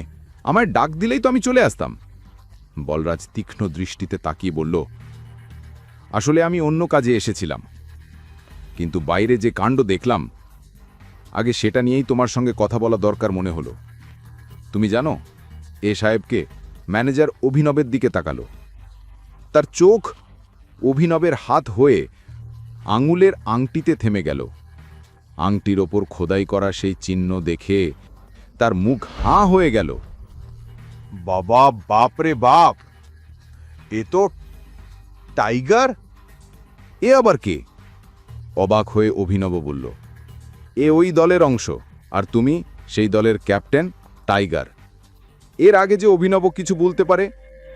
ম্যানেজার তার পায়ে লুটিয়ে পড়ে বলল, টাইগার, আপনি এখানে কবে থেকে আছেন? আমি আপনার জন্য কি করতে পারি? এই মুহূর্তে আপনি শুধু আমার পা থেকে উঠে দাঁড়ান, আর হ্যাঁ, এছাড়া আর কেউ জানে না যে আমি টাইগার। এ কথা শুনেই ম্যানেজার তড়িঘড়ি উঠে দাঁড়ালো এবং বলল, আপনাকে দেখে খুব ভালো লাগলো। এখন যেহেতু আপনি ফিরে এসেছেন, নিশ্চয়ই আমাদের এই বিপদ থেকে বাঁচাবেন। বলরাজ কঠিন কণ্ঠে বলল, ওসব তো হয়ে যাবে, কিন্তু আগে আপনাকে আপনার চাকরদের শিক্ষা দিতে হবে, নইলে যদি আমি শিক্ষা দিতে নামি তবে কি হবে আপনি জানেন। এরপর সে ম্যানেজারকে অভিনবের সঙ্গে যা ঘটেছে সব খুলে বলল। শুনে ম্যানেজারের রক্ত গরম হয়ে উঠল। ওদিকে যখন অভিনব আর বলরাজ ম্যানেজারের কেবিনে দাঁড়িয়েছিল, ঠিক তখনই অন্যদিকে সুইমিং পুলের ধারে এক বলিষ্ঠ লোক কালো চশমা পরে দাঁড়িয়েছিল। তার গলায় মোটা সোনার চেন, হাতে হুইস্কির গ্লাস, আর সে এক মেয়ের গাল সুহাগ করে স্পর্শ করছিল। হঠাৎ তার কানে পায়ের শব্দ এলো। দেখা গেল তার সেক্রেটারি দৌড়ে আসছে। সেক্রেটারি কাছে এসে বলল, স্যার, খবর এসেছে, টাইগার ফিরে এসেছে। এ কথা শুনেই লোকটা মেয়ের গাল থেকে হাত সরিয়ে নিল, মাথা হালকা ঝাঁকিয়ে সিগার ধরালো। সেক্রেটারি আরও কিছু বলার আগেই সে বলল, এখন নয়, সে তো সবে এসেছে, একটু লাফালাফি করতে দাও, কিন্তু এবার খাঁচায় ভরার ভুল করা যাবে না। সেক্রেটারি মাথা নেড়ে সম্মতি জানিয়ে সেখান থেকে চলে গেল। তখন পাশে দাঁড়ানো মেয়েটি জিজ্ঞেস করল, টাইগারকে? তুমি এই সাহেবের চেক কাকে জিজ্ঞেস করে ছিঁড়েছ? অভিনবের জন্য সাহেব শব্দ প্রণবের শুনতে ভালো লাগলো না। সে বলল, স্যার, এই ডেলিভারি বয় জাল চেক নিয়ে বাঙ্কে এসেছিল। ও কি ভেবেছে আমরা এখানে লটারি খুলে বসেছি? আমি ওর চেকের ইনফরমেশন কম্পিউটারে চেক করেছিলাম, কোনো প্রাসঙ্গিক ডেটাই ছিল না। সত্যি বলছে? ম্যানেজার জিজ্ঞেস করলেন। এটা শুনে প্রণব হতবাক হয়ে গেল, আর অভিনব মনে মনে হাসল। প্রণব হচ্চকিয়ে বলল, আমি আজ থেকে আপনাকে মিথ্যে বলা শুরু করলাম কেন? তুই জানিস এই ডেলিভারি বয় কার চেক নিয়ে এসেছে? আকরম স্যারের। কি? হ্যাঁ, তুই যা করেছিস তা ঠিক ছিল, কিন্তু যদি আকরম স্যার জেনে যায় যে তুই ওনার চেকের এই দশা করেছিস, তাহলে ও তোর সঙ্গে কি করবে জানিস তো? ম্যানেজার বললেন। আকরমের নাম শুনেই প্রণবের অবস্থা খারাপ হয়ে গেল। তখন ম্যানেজার বললেন, একটা কাজ কর, টেপ আর এই ফাঁটা চেকটা নিয়ে প্রতিটা টুকরো জুড়ে দে। কি স্যার, আমি তোকে চাকরি থেকে বের করে দিচ্ছি। না স্যার, আমি কি করলাম? সাব্বাস, এটা তুই শুনতে পেয়ে গেলি, কিন্তু আগের কথাটা শুনতে পেলি না। শেষে প্রণব মনোযোগ দিয়ে চেকটা জোড়া লাগিয়ে ম্যানেজারের হাতে দিল। ম্যানেজার সেটি দেখে প্রণবকে বাইরে যাওয়ার ইঙ্গিত করলেন। প্রণব বেরিয়ে যেতেই ম্যানেজার ভেতর থেকে দরজা বন্ধ করে অভিনবের দিকে এগিয়ে এলেন। টাইগার, এত বছর ধরে তুমি কোথায় ছিলে? আগে এটা বলুন, আপনি আমার বাবার সঙ্গে কিভাবে যুক্ত? আমি ওনার টিমের একজন সদস্য, ম্যানেজার বললেন। তখন বলরাজ বলল, টাইগার ফিরে এসেছে, কিন্তু মন্টি ফিরে আসা পর্যন্ত কেউ কিছু জানতে পারবে না, নইলে খেলা শেষ হয়ে যাবে। হ্যাঁ, বলরাজ ঠিক বলছে টাইগার। আমাদের সিংহের দলে এক নেকড়ে ঢুকে পড়েছে, যে আমাদের খবর শত্রুদের দিচ্ছে। সাবধানে থাকতে হবে। নেকড়ে মানে গুপ্তচর? অভিনব জিজ্ঞেস করল। বলরাজ উত্তর দিল, হ্যাঁ, এ নিয়ে মন্টি তোমাকে বিস্তারিত বলবে। ততদিন গুহা থেকে বেরোনো যাবে না, এই অন্ধকারে থাকতে হবে। এদিকে আমাদের তোমার বাবা মানে আমাদের সঞ্জয়ের খুনিকেও খুঁজে বের করতে হবে, আর এই নেকড়ে কারা তাও জানতে হবে। এই দলে আর কার কার সঙ্গে দেখা করা বাকি আছে? এই গ্রুপে আছেন মন্টি, আকরম, বলরাজ, আমি মানে ডিকে, ইক্কা, পার্কার আর আলানা। আলানা মানে আমাদের দলে একজন মেয়ে আছে? হ্যাঁ, এর আগে ওর মা এই পদে ছিলেন, 1 বছর আগে মারা যান। তারপর আলানা এসেছে। টাইগার, সে মেয়ে নয়, আগুন, ঝড়, জলা অঙ্গারার মতো। আমি জীবনে আলানার মতো কাউকে দেখিনি। বুদ্ধি, সাহস আর তেজ তিনটেই ওর আছে। আমি বুঝতে পারছি না, অভিনব বলল। বলরাজ কাছে এসে বলল, জেদি, ওর সামনে আমার জেদ কিছুই না। গ্রুপে একটি মাত্র মেয়ে হলেও ওর সঙ্গে পেরে ওঠা আমাদের কারোর পক্ষে সম্ভব নয়। এ কথা শুনেই অভিনব বুঝে গেল বলরাজ কাকে ইঙ্গিত করছে। আলামাকে বোঝানো যে সে টাইগার, এটা অভিনবের জন্য কঠিন কাজ হতে চলেছে। তুমি ওর সঙ্গে শিগগিরই দেখা করবে, কিন্তু সে তোমার সঙ্গে দেখা করবে কিনা জানা নেই। হা হা হা হা। তবু আমার মনে হয় টাইগারের জন্যে ওকে রাজি করানো কঠিন হবে না। বলরাজ বলল, যেমন ভেবেছিলাম এই লোক তেমন নয়। বলরাজের কথা শুনে ডিকের কান খাড়া হয়ে গেল। সে বলরাজের দিকে তাকিয়ে বলল, টাইগার কি তোমাকে রিঙে ফেলে দিয়েছিল? এইটা শুনে বলরাজ হেসে উঠল আর মাথা নেড়ে হ্যাঁ বলল। ডিকেও হেসে উঠল। শেষে ডিকে বলল, তোমার কত টাকার দরকার? আমি চেক লিখে দিচ্ছি, আক্রমের অফিস থেকে ইস্যু করিয়ে নেব। আমার এখন 1 কোটি টাকা দরকার, বাকি 49 কোটি আমার নতুন অ্যাকাউন্টে জমা দিও। এটা শুনে ডিকের টাকা আনতে বেরিয়ে গেল। ডিকে যেতেই অভিনব বলরাজের কাছে এসে বলল, একটা কথা বলবো?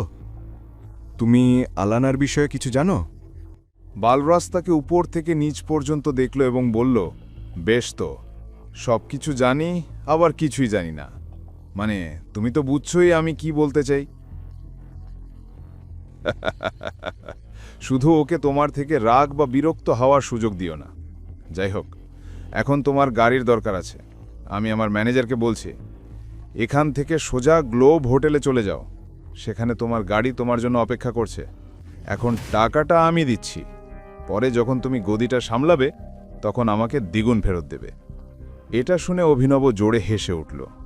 সে ব্যাংক থেকে টাকা নিয়ে বাইরে এলো, এক ট্যাক্সি নিয়ে সোজা গ্লোব মোটরসের দিকে রওনা দিল। তাড়াহুড়ো এসে বালরাজকে জিজ্ঞেস করতেও ভুলে গেল যে বালরাজ তার জন্য কোন গাড়িটা বুক করেছে। যখন সে ভেতরে ঢুকল, দেখল শোরুমের ম্যানেজার দরজার সামনে দাঁড়িয়ে কারোর জন্য অপেক্ষা করছে। অভিনবকে দেখে সে জিজ্ঞেস করল, অভিনব অগ্রওয়াল? অভিনব বলল, হ্যাঁ, আমি অভিনব অগ্রওয়াল। এটা শুনে রিসেপশনের দুজন মেয়েই চমকে উঠল, কিন্তু ম্যানেজার একদম শান্ত ছিল। বালরাজ আগেই তাকে বলে দিয়েছিল অভিনব দেখতে কেমন। চলুন আমার সঙ্গে, ম্যানেজার বলল, এবং সে এগিয়ে চলল। কিছুক্ষণ পরে অভিনব এক গ্যারেজে পৌঁছাল। বাইরে অনেকগুলো গাড়ি দাঁড়ানো ছিল। ম্যানেজার তাকে তার গাড়ির কাছে নিয়ে গেল। ওটা খুব দামি একটা গাড়ি ছিল, কিন্তু বাইরে থেকে দেখলে মনে হচ্ছিল যেন পুরনো, জীর্ণ। বালরাজ ইচ্ছে করেই সেটাকে পুরনো দেখিয়েছিল, যাতে কেউ অভিনবকে গাড়ি দেখে সন্দেহ না করে। কিন্তু যখন অভিনব গাড়ির ভেতর দেখল, তার খুব ভালো লাগল। ম্যানেজার বলল, আমি গাড়ির কাগজগুলো তৈরি করাচ্ছি, ততক্ষণে আপনি গাড়িটা দেখে নিন। ম্যানেজার চলে গেল। অভিনব ড্রাইভারের সিটে বসতে যাচ্ছিল, কিন্তু বসার আগেই সে পেছন থেকে একটা আওয়াজ শুনল। হ্যালো। ওটা এক মেয়ের কণ্ঠ ছিল। অভিনব ভাবল নিশ্চয়ই রিসেপশনের কোনো মেয়ে, কিন্তু যখন সে ঘুরে তাকালো, দেখে অবাক হয়ে গেল। সে আর কেউ নয়, চাহাত। চাহাতকে আগে অক্রমের পার্টিতে তার স্ত্রী অনন্যার সঙ্গে দেখেছিল। চাহাত ও অনন্যা বন্ধু ছিল। চাহাত বলল, তুমি এখানে গাড়ি কিনতে এসেছো? এখানে কি করতে এসেছো? অভিনব একটু তীক্ষ্ণ স্বরে জবাব দিল, তুমি তুমি কে, আর কি চাও? সে এখন খুব সতর্ক ছিল। চাহাত মিষ্টি হেসে বলল, আমি চাহাত, তোমার স্ত্রীর বন্ধু। আর এই প্রশ্ন তো আমার তোমাকে করা উচিত। তুমি গাড়ি কিনতে এসেছো কেমন করে? অনন্যা তো বলেছিল তুমি গরিব। অভিনব বলল, হ্যাঁ, আমি গরিবই। এই গাড়িটা আমি আমার বসের জন্য নিতে এসেছি। চাহাত কিছুক্ষণ তার দিকে তাকিয়ে বলল, সত্যি? তুমি তো বেশ গল্প বলছো। অভিনব বলল, আমি তোমাকে মিথ্যে বলবো? জানি না, একটা কাজ করছি, অনন্যাকে এখানে ডেকে নিচ্ছি। অন্যের গাড়ি হলেও কিন্তু যখন ও তোমাকে গাড়িতে দেখবে খুশি হয়ে যাবে। না না, ওকে ডাকার কি দরকার? কেন ওকে বেকার বিরক্ত করছো? ঠিক আছে, তুমি চাও আমি কি করি তোমার জন্য? চাহাত হেসে বলল, আমাকে একটা ট্রিট দাও না। তুমি তোমার স্ত্রীর বন্ধু হিসাবে আমাকে ট্রিটে নিয়ে যেতে পারো না? অভিনব কিছু বলার আগেই চাহাত গাড়ির দরজা খুলে প্যাসেঞ্জার সিটে বসে পড়ল। ঠিক তখনই ম্যানেজার ফিরে এলো এবং অভিনবকে কাগজপত্র দিল। অভিনব ড্রাইভারের সিটে বসল। সে জানত চাহাত ধনী পরিবারের মেয়ে, তাই সে ঠিক করল তাকে অক্রমের হোটেলে নিয়ে যাবে। পুরো রাস্তা জুড়ে চাহাত মাঝে মাঝে অভিনবর দিকে তাকাচ্ছিল। আর অভিনব ভাবছিল এই মেয়েটা আসলে চায় কি। হোটেলের নিচে গাড়ি থামতেই অভিনবর ফোন বেজে উঠল। অক্রম ফোন করেছিল। হ্যালো টাইগার, সব ঠিক আছে তো? তোমার গাড়ি আমার অফিসের নিচে দেখলাম। ওপরে চলে আসো, আমি তোমাকে একটা ভিআইপি কার্ড দিচ্ছি। অভিনব ফোন রেখে ঘুরে দেখল চাহাত তার পিছনেই দাঁড়িয়ে আছে। সে বলল, তুমি একটু এখানেই থাকো, আমি একটু কাজ ছেড়ে আসছি। চাহাত কিছু বলার আগেই অভিনব চলে গেল। চাহাত তাকিয়ে রইল তার দিকে। সে জানত এটা অক্রমের অফিস, কিন্তু অভিনব সেখানে কি করতে গেল আর কে তাকে ফোন করে ডেকেছিল সেটা তার মনে সন্দেহ জাগাল। এখন প্রশ্ন হল, এরপর কি ঘটতে চলেছে? ওদিকে যখন চাহত অভিনবের উপর সন্দেহ করছিল, এদিকে অভিনব আক্রমের কেবিনে পৌঁছে গিয়েছিল। যেইমাত্র অভিনব ভিতরে ঢুকল, আক্রম তার দিকে নিজের কার্ড মারিয়ে দিয়ে বলল, এই নাও, আরাম করে লাঞ্চ করো। Thank you. অভিনব হাসি মুখে বলল এবং আক্রমের কেবিন থেকে বেরিয়ে গেল। সে নিচে নেমে এলো এবং চাহতকে খুঁজতে লাগল। সে দেখল চাহত হোটেলের বাইরে ছাউনির নিচে দাঁড়িয়ে আছে। অভিনব তার কাছে পৌঁছল। চাহত তাকে মাথা থেকে পা পর্যন্ত দেখতে লাগল। অভিনব বলল, চলুন। দুজনে হোটেলের ভিতরে ঢুকল এবং একটি টেবিলে গিয়ে বসল। অভিনব ইচ্ছে করেই চাহতের চোখের দিকে তাকাচ্ছিল না, আর চাহত তাকে নিরবিচ্ছিন্নভাবে দেখছিল। কি হলো, সব ঠিক আছে? হ্যাঁ, ভালোই তো। আচ্ছা, তুমি কি এই অফিসেই কাজ করো? অভিনব চাহতের প্রশ্ন এড়িয়ে বলল, আমাদের কিছু অর্ডার দিয়ে ফেলা উচিত, আমার তো খুব খিদে পেয়েছে। চাহত তাকে একবার দেখল এবং একটু থেমে বলল, তুমি কি কিছু লুকোতে চাইছ আমার কাছ থেকে? আমি তোমার কাছ থেকে কিছু লুকাবো? চাহত এই কথার উত্তর দিতে যাচ্ছিল, কিন্তু তখনই ওয়েটার এসে তাদের কথার মাঝে বাঁধা দিল। অভিনব ও চাহাত ওয়েটারকে অর্ডার দিল।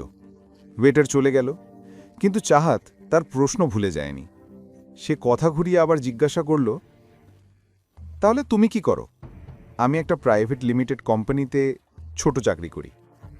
ও, এটা তো আকরামের কোম্পানি, তাই না? অভিনব মাথা নেড়ে হ্যাঁ বলল। চাহাত আর কিছু জিজ্ঞাসা করার আগেই একজন ছেলে এসে চাহাতের পাশে দাঁড়ালো এবং বলল, হ্যালো গর্জিয়াস। চাহাত ঘুরে তাকালো, দেখল এক সুন্দর ছেলে ফর্মাল পোশাক পরে তার পাশে দাঁড়িয়ে আছে। ছেলেটি বলল, ইউ আর সো বিউটিফুল। আমি আসতে চাইনি, কিন্তু নিজেকে আটকাতে পারিনি। আমি কি তোমাকে একটা সুন্দর ট্রিট দিতে পারি? তার চোখে দুষ্টুমি মিশ্রিত হাসি ফুটেছিল। চাহাত বুঝে গিয়েছিল তার উদ্দেশ্য, এবং অভিনবও তা টের পেয়েছিল। অভিনব গম্ভীরভাবে বলল, দেখতে পাচ্ছ না, ও আমার সঙ্গে ডেটে এসেছে। ছেলেটি অভিনবর দিকে তাকিয়ে বলল, আচ্ছা, আমি ভেবেছিলাম তুমি ওর ছোট ভাই। তবে যেহেতু বলেছ তুমি ডেটে আছো, তাহলে ভদ্রভাবে বলছি, এখান থেকে চলে যাও। এই কথা শুনে অভিনবর খারাপ লাগলো, কিন্তু সে কিছু বলল না। ছেলেটি বলল, তুমি এত সুন্দর, তোমাকে দেখে মনে হচ্ছে তুমি কোনো ধনী পরিবারের মেয়ে। তোমার এরকম ছেলেদের সঙ্গে ডেটে আসা উচিত না। স্ট্যান্ডার্ড রাখো, এটা ইম্পর্ট্যান্ট, রাইট? অভিনব রেগে গিয়ে বলল, অন্যকে শেখানোর আগে নিজের আচরণটা ঠিক করো। ছেলেটি অভিনবের দিকে তাকিয়ে আবার চাহাতের দিকে ঘুরল। বলল, চলো রশ্মি, আমার সঙ্গে চলো, আমি তোমাকে কোনো সমস্যা হতে দেব না। এই কথা শুনে অভিনব উঠে দাঁড়ালো এবং ছেলেটির কলার ধরে ফেলল। সবাই অবাক হয়ে গেল। সবাই চিৎকার করে বলল, এই, এটা কি করছো? ছেড়ে দাও। অভিনব বুঝল সে হয়তো বেশি মারধর করে ফেলেছে। সে হাঁপাতে হাঁপাতে তাকে ছেড়ে দিল। ছেলেটা দাঁড়ানোর মতো শক্তিও হারিয়ে ফেলেছিল। অভিনব যখন হুঁশে ফিরল, সে ছেলেটার দিকে তাকিয়ে অনুতপ্ত হল। সে এমন কিছু করতে চায়নি, কিন্তু না করলে সেই ছেলে চাহাতকে বিরক্ত করতেই থাকত। অভিনব চাহাতের দিকে তাকালো। চাহাতে দূরে দাঁড়িয়ে মুচকি হাসছিল। তা সেই হাসিতে অভিনবের মনে এক অদ্ভুত শান্তি এলো। এখন আর তাকে ভয় লাগছিল না। ঠিক তখনই পেছন থেকে কেউ তার কাঁধে হাত রাখল। অভিনব ঘুরে তাকিয়ে দেখল সেই একই ছেলে তাকে মারার জন্য দাঁড়িয়ে আছে। কিন্তু সে কিছু করার আগেই অভিনব কনুই দিয়ে তাকে ঠেলে দিল, আর সে মাটিতে পড়ে গেল। সবাই অভিনবের ছবি তুলতে লাগলো, ভিডিও করতে লাগলো, অভিনবের এটা ভালো লাগলো না। সবকিছুই তার কাছে অদ্ভুত লাগছিল। সে সেখান থেকে চলে যেতে চাইল, কিন্তু তখনই পেছন থেকে আওয়াজ এলো, এটা কি এখানে কোনো মাছের বাজার নয়, এটা একটা রেপুটেড হোটেল। এই কণ্ঠস্বর হোটেলের ম্যানেজারের ছিল। ম্যানেজার রেগে বলল, তোমার সাহস কিভাবে হলো আমাদের ভিআইপি কাস্টমারের উপর হাত তোলার? অভিনব বলল, কারণ এই লোকটাই আমাদের বিরক্ত করছিল। আমি ওর সাথে ঝামেলা করতে চাইনি, কিন্তু ও আমার বাবার সম্পর্কে বাজে কথা বলেছিল। ম্যানেজার বলল, এই সামান্য ব্যাপারে তুমি এমন কাণ্ড ঘটালে, এখনই ওর কাছে ক্ষমা চাও। আমি ওর কাছে ক্ষমা চাইব? ওকে বলো ও যেন আমার কাছে ক্ষমা চাই। চুপচাপ ক্ষমা চাও। তুমি জানো না আমি কে। ক্ষমা না চেয়ে তোমাকে আমি এই হোটেল থেকে বের হতেও দেব না। যেই লোকটাকে অভিনব মেরেছিল সেই কথা বলল। পরিস্থিতি আরও খারাপ হয়ে যাচ্ছিল। বিষয়টা আরও বাড়ার আগে চাহাত মাঝখানে এসে বলল, আসলে দোষ অভিনবর নয়, এই লোকটার। এ আমাকে জোর করে ধরার চেষ্টা করছিল, আমার সঙ্গে খারাপভাবে কথা বলছিল। আমি আর অভিনব একসাথে লাঞ্চে এসেছিলাম, আর এই লোক। চাহাত ম্যানেজার আর আশেপাশের লোকজনকে পুরো ঘটনা বলে দিল। ম্যানেজার ফিরে সেই ছেলেটার দিকে তাকিয়ে বলল, এটা কি সত্যি? ছেলেটা কোনো জবাব দিল না। তখন ম্যানেজার আবার চাহাতের দিকে ঘুরে বলল, যাই হোক ম্যাডাম, আপনাকে ক্ষমা তো চাইতেই হবে। অভিনব বুঝে গেল ম্যানেজার তার সঙ্গে ওইভাবে কথা বলছে কেন। আসলে সে অভিনবকে তার পোশাক দেখে বিচার করছিল। যখন অভিনবর মনে হলো আর কোনো রাস্তা নেই, সে নিজের পকেট থেকে আকরামের দেওয়া কার্ডটা বের করল এবং ম্যানেজারের দিকে বাড়িয়ে বলল, তুমি জানো এই কার্ডটা কে দিয়েছে আমাকে? এখানে লেখা নামটা পড়ো, তারপর বুঝবে ন্যায্য সিদ্ধান্ত কাকে বলে। হ্যাঁ, ও ঠিক বলছে। ভিড়ের মধ্যে কেউ একজন অভিনবর কথা সমর্থন করে বলল। ম্যানেজার কার্ডটা নিয়ে ভালো করে দেখতে লাগল। যেই সে কার্ডের নামটা পড়ল, তার চোখ বিস্ময়ে বড় হয়ে গেল। অভিনব বুঝল ম্যানেজারের বলার মতো কিছুই বাকি নেই। তখন সে সেই ছেলেটার দিকে তাকিয়ে বলল, আর তুই মেয়েদের সঙ্গে কথা বলার আগে বাড়ি গিয়ে নিজের মায়ের কাছে শেখ কিভাবে মেয়েদের সম্মান করতে হয়। এ কথা বলেই অভিনব চাহাতকে সঙ্গে নিয়ে সেখান থেকে চলে গেল। দুজনে গাড়িতে গিয়ে বসেছিল, কিন্তু কেউ কারো সঙ্গে কথা বলছিল না। চাহাত বারবার অভিনবর দিকে তাকাচ্ছিল। শেষে না পেরে জিজ্ঞেস করল, তুমি ঠিক আছো? সরি, আমি তোমার মুড আর তোমার লাঞ্চ দুটোই নষ্ট করে ফেলেছি। তুমি চাইলে আমরা অন্য কোথাও গিয়ে খেতে পারি। ঠিক আছে, আমার কোনো অসুবিধে নেই, আমি সারাদিন ফ্রি। অভিনব তার কথা শুনে গাড়িটা ঘুরিয়ে অন্য এক হোটেলের দিকে নিল। কিছুক্ষণ পর সে গাড়ি থামালো। চাহাত নেমে হোটেলের দিকে তাকালো। অভিনব বোর্ডটা দেখে চাহাতের সঙ্গে ভিতরে ঢুকে গেল। অভিনব জানত এই হোটেল দিকপালের। তুমি ঠিক করে নিয়েছ যে তুমি তোমার সম্পর্কে কিছুই বলবে না? অভিনবর মনে যখন এই সব নানা চিন্তা ঘুরছিল, ঠিক তখনই চাহাতে এই কথা বলল। দুজন একটা টেবিলে বসে ওয়াইন খাচ্ছিল। অভিনব সরল মুখে জিজ্ঞেস করল, কিসের বিষয়? আসলে সে বুঝে গেছিল চাহাতের মনে সন্দেহের সূচটা কেন ঘুরছে। সেদিন পার্টিতে যখন আকরাম অভিনবকে আলাদা করে নিয়ে গিয়েছিল, সবাই ধরে নিয়েছিল সে তার ড্রাইভারের ছেলে, কিন্তু এই কথা চাহাতের বিশ্বাস হচ্ছিল না।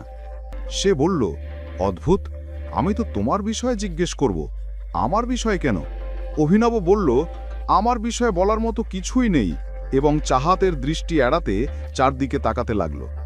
ঠিক তখনই তার নজর পড়ল কয়েকজন লোকের দিকে, যারা গম্ভীরভাবে কিছু আলোচনা করছিল। একজন বলল, এই সময় দিকপাল বসের দাপট শুধু গুড়গাঁও নয়, পুরো ভারতে বাজছে। যেভাবে টাইগার বাজার থেকে গায়েব হলো, তেমনি তার নামও হারিয়ে গেল। এ কথা শুনে অভিনব ঘুরে সেই লোকটার দিকে তাকালো। সে বুঝতে পারছিল না ওরা টাইগার নিয়ে এমন কথা কেন বলছে। চাহাত জিজ্ঞেস করল, বলো অভিনব, তুমি আমার কাছ থেকে সবকিছু কেন লুকোচ্ছ? ঠিক তখনই তাদের মধ্যে একজন বলল, না, টাইগার এখনো যায়নি, টাইগার বেঁচে আছে, আর সে খুব শীঘ্রই ফিরে আসবে। আরেকজন বলল, তোমাকে বলেছিলাম না জনি, এত বেশি বোতল খেও না যে স্মৃতি হারাও। কি সব বাজে কথা বলছো? জনি বলল, আমি বাজে কথা বলছি না, বাজে কথা তুমি বলছো। টাইগার আর দিকপালের তুলনা মানে যেন হুইস্কি আর দেশি মদের তুলনা, মেলে না। আমি বলছি টাইগার বেঁচে আছে আর খুব শীঘ্রই ফিরে আসবে। জনির এই কথা শুনে অভিনবর গা কাঁটা দিয়ে উঠল। সে বুঝতে চাইছিল জনি মদ্যপান অবস্থায় বাজে বলছে নাকি সত্যিই কিছু জানে। যখন অভিনব ওই লোকজনের কথা মন দিয়ে শুনছিল, তখন ওদিকে চাহত তাকে অবলোকনে দেখছিল। চাহত এখন অভিনবর মতো তাদের কথাগুলো শোনা শুরু করেছিল। যখন তাদের কথাগুলো তার কানে পড়া হলো, তখন সে ধীরে ধীরে হাসতে হাসতে বলল, ডেয়ারিং তো দেখো এই লোকগুলোর। ওই লোকরা দিকপালের হোটেলে বসে টাইগারের কথা করছে। হয়তো ওরা মদ্যপানে কথা বলছে, না হলে সত্যি এদের মধ্যে অনেক সাহস আছে। এত কথা বলে চাহাত আবার আরাম করে নিজের কুর্সিতে বসে পড়ল। কিন্তু অভিনব এখনও তাদের কথাই শুনছিল। টাইগার সবার সেরা, ভালোতে তো বটেই, আর বিদেশেও তার মোকাবলা কেউ করতে পারে না। দিকপাল তো কাছে দূর পর্যন্ত নেই। জনি বলল। ওই কথাটা শুনতেই একজন লোক জনের মুখে হাত রাখল এবং বলল, তোমার টাইগারকে নিয়ে যে ভালোবাসা আছে তা তোমার প্রাণ কেড়ে নিতে পারে। দূরে বসে থাকা অভিনব এটা শুনে মুখে হাসি ফুটল। সেই সময় তৃতীয় ব্যক্তি বলল, আরে জনি আমাদের মরিয়ে দেবে, আমার মনে হয় এখানে থেকে চলে যাওয়াই ভালো। ঠিক তখনই অভিনব নজর পড়ল কালো স্যুট পরা একজন মানুষের দিকে। সে চশমা পরে অনেকক্ষণ ধরে তিনজনকে লক্ষ্য করে দেখছিল। যতক্ষণ না ওই তিনজন উঠে চলে গেলেন, দুজন লোকও তাদের পেছন থেকে যেতে লাগলো। অভিনবর পাশ দিয়ে বেরিয়ে যাওয়ার সময় তিনি দেখলেন তার কাছে একটা বন্দুক ছিল। অভিনব বুঝতে দেরি করেনি, সে দিকপালের লোক। অভিনব বুঝেই গেল কিছুক্ষণের মধ্যে ওই লোকটা ওই তিন ছেলেটার সঙ্গে কি করতে চলেছে। তারই মধ্যে অভিনব নিজের ভাবনায় হারিয়ে গিয়েছিলেন।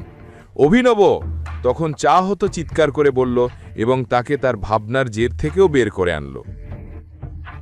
অভিনব তাকে দেখে বলল, কি বলছিলে? তুমি আমার বন্ধুকে মিথ্যে বলছো? কোন বন্ধু? অভিনব বলল। অনন্যা, চাহত জোর দেয়া স্বরে বলল।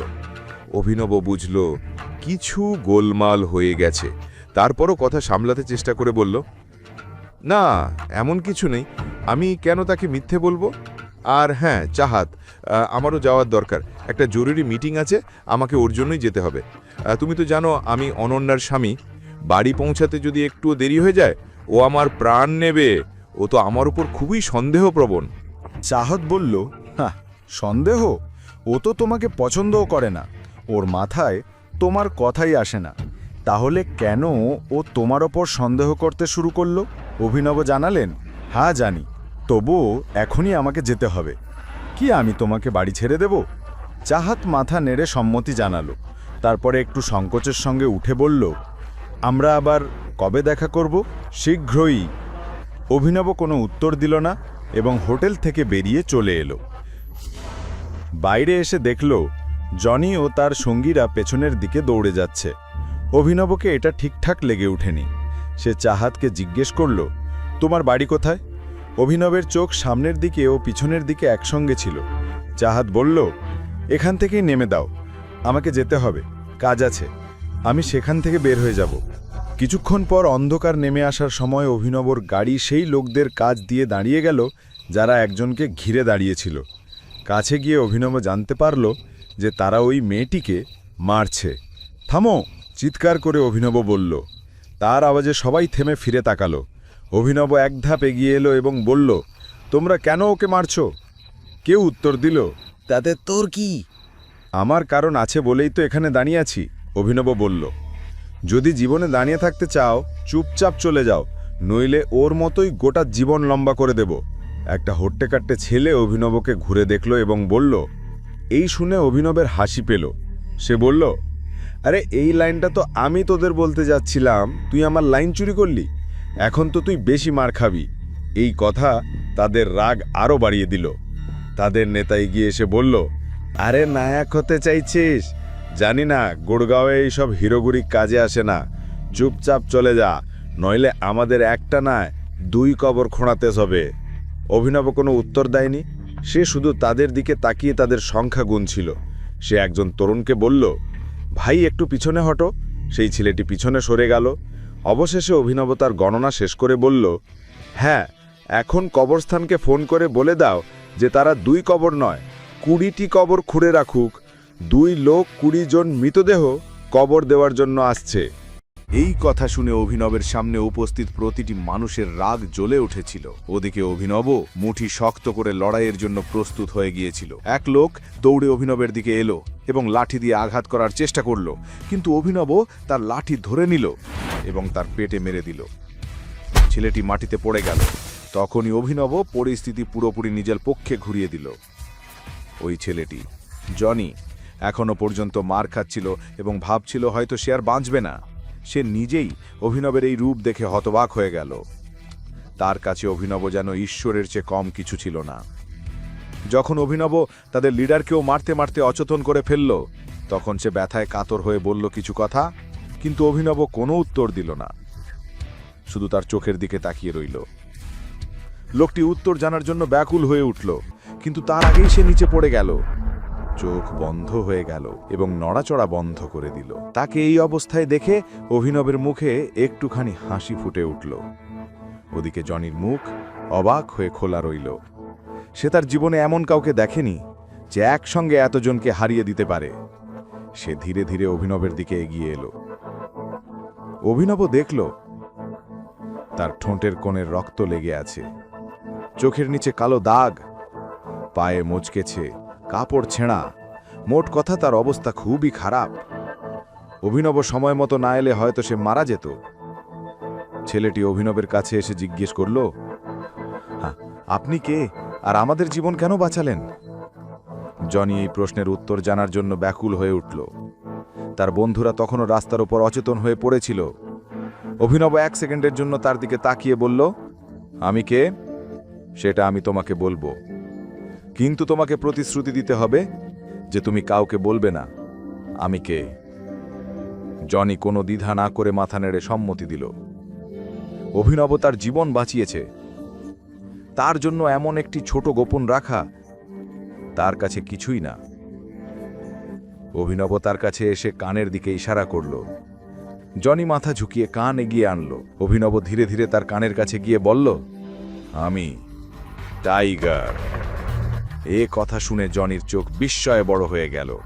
সে এক দৃষ্টি অভিনবের দিকে তাকিয়ে রইল। কিছুক্ষণ পর অভিনব হরদেব পাল সিং এর বাড়িতে পৌঁছালো। এতজনকে মারার পর তার হাত পায়ে প্রচণ্ড ব্যথা করছিল। গাড়ি পার্ক করে গভীর নিঃশ্বাস নিয়ে সে ভেতরে ঢুকল। ধীরে ধীরে খুব সতর্কভাবে হাঁটছিল। ভেতরে রাজীব বলছিল, আমি তো বুঝতে পারছি না এখন আমাদের কি করা উচিত। আমার মতে গৌরবকে বলা উচিত যে সে একবার আকরামের সঙ্গে কথা বলুক। এখন আমাদের সাহায্য কেবল ওরাই করতে পারে। রাজীব, শর্মিলার পরিবারের বাকি সদস্যরা গভীর আলোচনায় ব্যস্ত ছিল। মুখে চিন্তার ছাপ স্পষ্ট। যতক্ষণ না কিং কর্পোরেশনের সাপোর্ট পাওয়া যাচ্ছে ততক্ষণ আমাদের কাজ এগোবে না। আমার মনে হয় গ্রিন হোল্ডিং থেকে সাহায্য নেওয়া উচিত। শর্মিলা বলল, মা তুমি কি বলছো? অনন্যা বলল, এই 2টা কোম্পানি তো টাইগার চালায়, আর আমাদের মতো সাধারণ মানুষ টাইগারের সঙ্গে সরাসরি দেখা করতে পারি না। আজ পর্যন্ত কেউ ওকে দেখেইনি, তাহলে আমরা কিভাবে দেখা করব? এটা শুনে শর্মিলা বলল, হয়তো চিরাগ আমাদের সাহায্য করতে পারবে। আমি তোমার আর চিরাগের বিয়েটা ঠিক করে দিচ্ছি। যাই হোক, এই অভিনব আমাদের দিয়েছে কি? ঠিক তখনই অভিনব ঘরের মধ্যে ঢুকে পড়ল। সে পুরো কথা বুঝতে পারেনি, কিন্তু যতটুকু শুনেছিল তাতে মনে হলো অনন্যার কোম্পানি বড় বিপদে আছে। হ্যালো, নমস্তে, অভিনব মুখে হাসি নিয়ে বলল। যদিও সে খুব ক্লান্ত ছিল, তবু সে কাউকে বুঝতে দিতে চায়নি যে সে কি করে এসেছে। যখন সে হাসি মুখে নমস্তে করল, শর্মিলা, অনন্যার রাজীব তার দিকে তাকালো। তাদের চোখে এক অদ্ভুত রাগ ছিল। অভিনব সেটা দেখে অবাক হয়ে গেল। সে আশা করেনি যে তারা হাসি মুখে স্বাগত জানাবে, কিন্তু আজ তাদের চোখে যে গর্জনময় রাগ সে দেখল, তা দেখে অভিনবের মনে এক অজানা অস্বস্তি জেগে উঠল। আমি বললাম, নমস্তে। হ্যালো অনন্যা। অভিনব আবার হাসার চেষ্টা করে বলল, কিন্তু এটা শুনেই ওদের 3 জনের রাগ আরো বেড়ে গেল। শর্মিলা রাগে ফুটে উঠল। সে বলল, ঠিক সময়ে এসেছ। অভিনব এটা শুনেই অনন্যার দিকে তাকালো। সে বুঝতে চাইল আসলে কি হচ্ছে। কিন্তু অনন্যা গভীর একটা নিঃশ্বাস নিয়ে অভিনবর দিক থেকে চোখ ফিরিয়ে নিল। অভিনব আর থাকতে না পেরে জিজ্ঞেস করল, আমি কি কোনো ভুল করেছি? রাজীব এক মুহূর্তের জন্য ওর দিকে তাকালো, তারপর টেবিলের ওপর রাখা ফোনটা তুলে নিল। সে কিছু একটা খুলল এবং শেষে স্ক্রিনটা অভিনবর দিকে ঘুরিয়ে দিল। অভিনব কাছে গিয়ে রাজীবের কাছ থেকে ফোনটা নিল। স্ক্রিনে যা দেখল তা দেখে তার চোখ বড় বড় হয়ে গেল। স্ক্রিনে একটা ভিডিও চলছিল যেখানে দেখা যাচ্ছিল অভিনব সেই ছেলেটিকে হোটেলের ভেতর নির্মমভাবে মারছে। এটা দেখে অভিনবর ভেতরটা খারাপ হয়ে গেল। এখন সে বুঝতে পারল কেন সবাই তার ওপর এত রেগে আছে। সে বলল, যা কিছু হয়েছে আমি সেটা বুঝিয়ে বলতে পারি। এমন সময় শর্মিলা তার কথা কেটে দিয়ে বলল, কি বুঝিয়ে বলবে?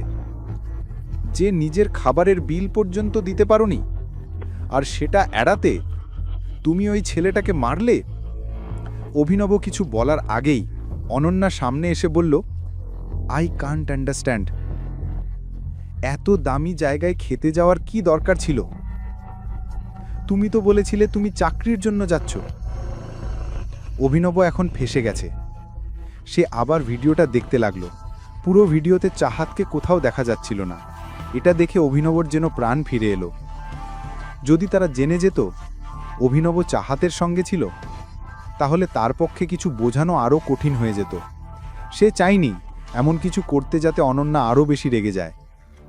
আমরা তোমাকে নিজের ঘরে জায়গা দিইনি এজন্য যে বাইরে গিয়ে আমাদের পরিবারের সম্মান বাজারে উড়িয়ে দাও। যখন দুইজন মহিলা নিজের কথা বলে ফেলল, রাজীবও চুপ থাকতে পারল না। সে অভিনবকে বলা শুরু করল, অনন্যার স্বামী, আমাদের বাড়ির জামাই, এমন বড় হোটেলের ভেতরে এত নিচু কাজ কিভাবে করতে পারে? অভিনব বলল, আপনারা সবাই এমন বলছেন কারণ আপনারা সত্য জানেন না। আপনারা শুধু দেখেছেন আমি ছেলেটাকে মারছি, কিন্তু ভাবেননি আমি ওকে মারলাম কেন। সে আমাকে উল্টোপাল্টা কথা বলছিল, অশালীনভাবে কথা বলছিল আমার সঙ্গে। অভিনব হঠাৎ চুপ হয়ে গেল।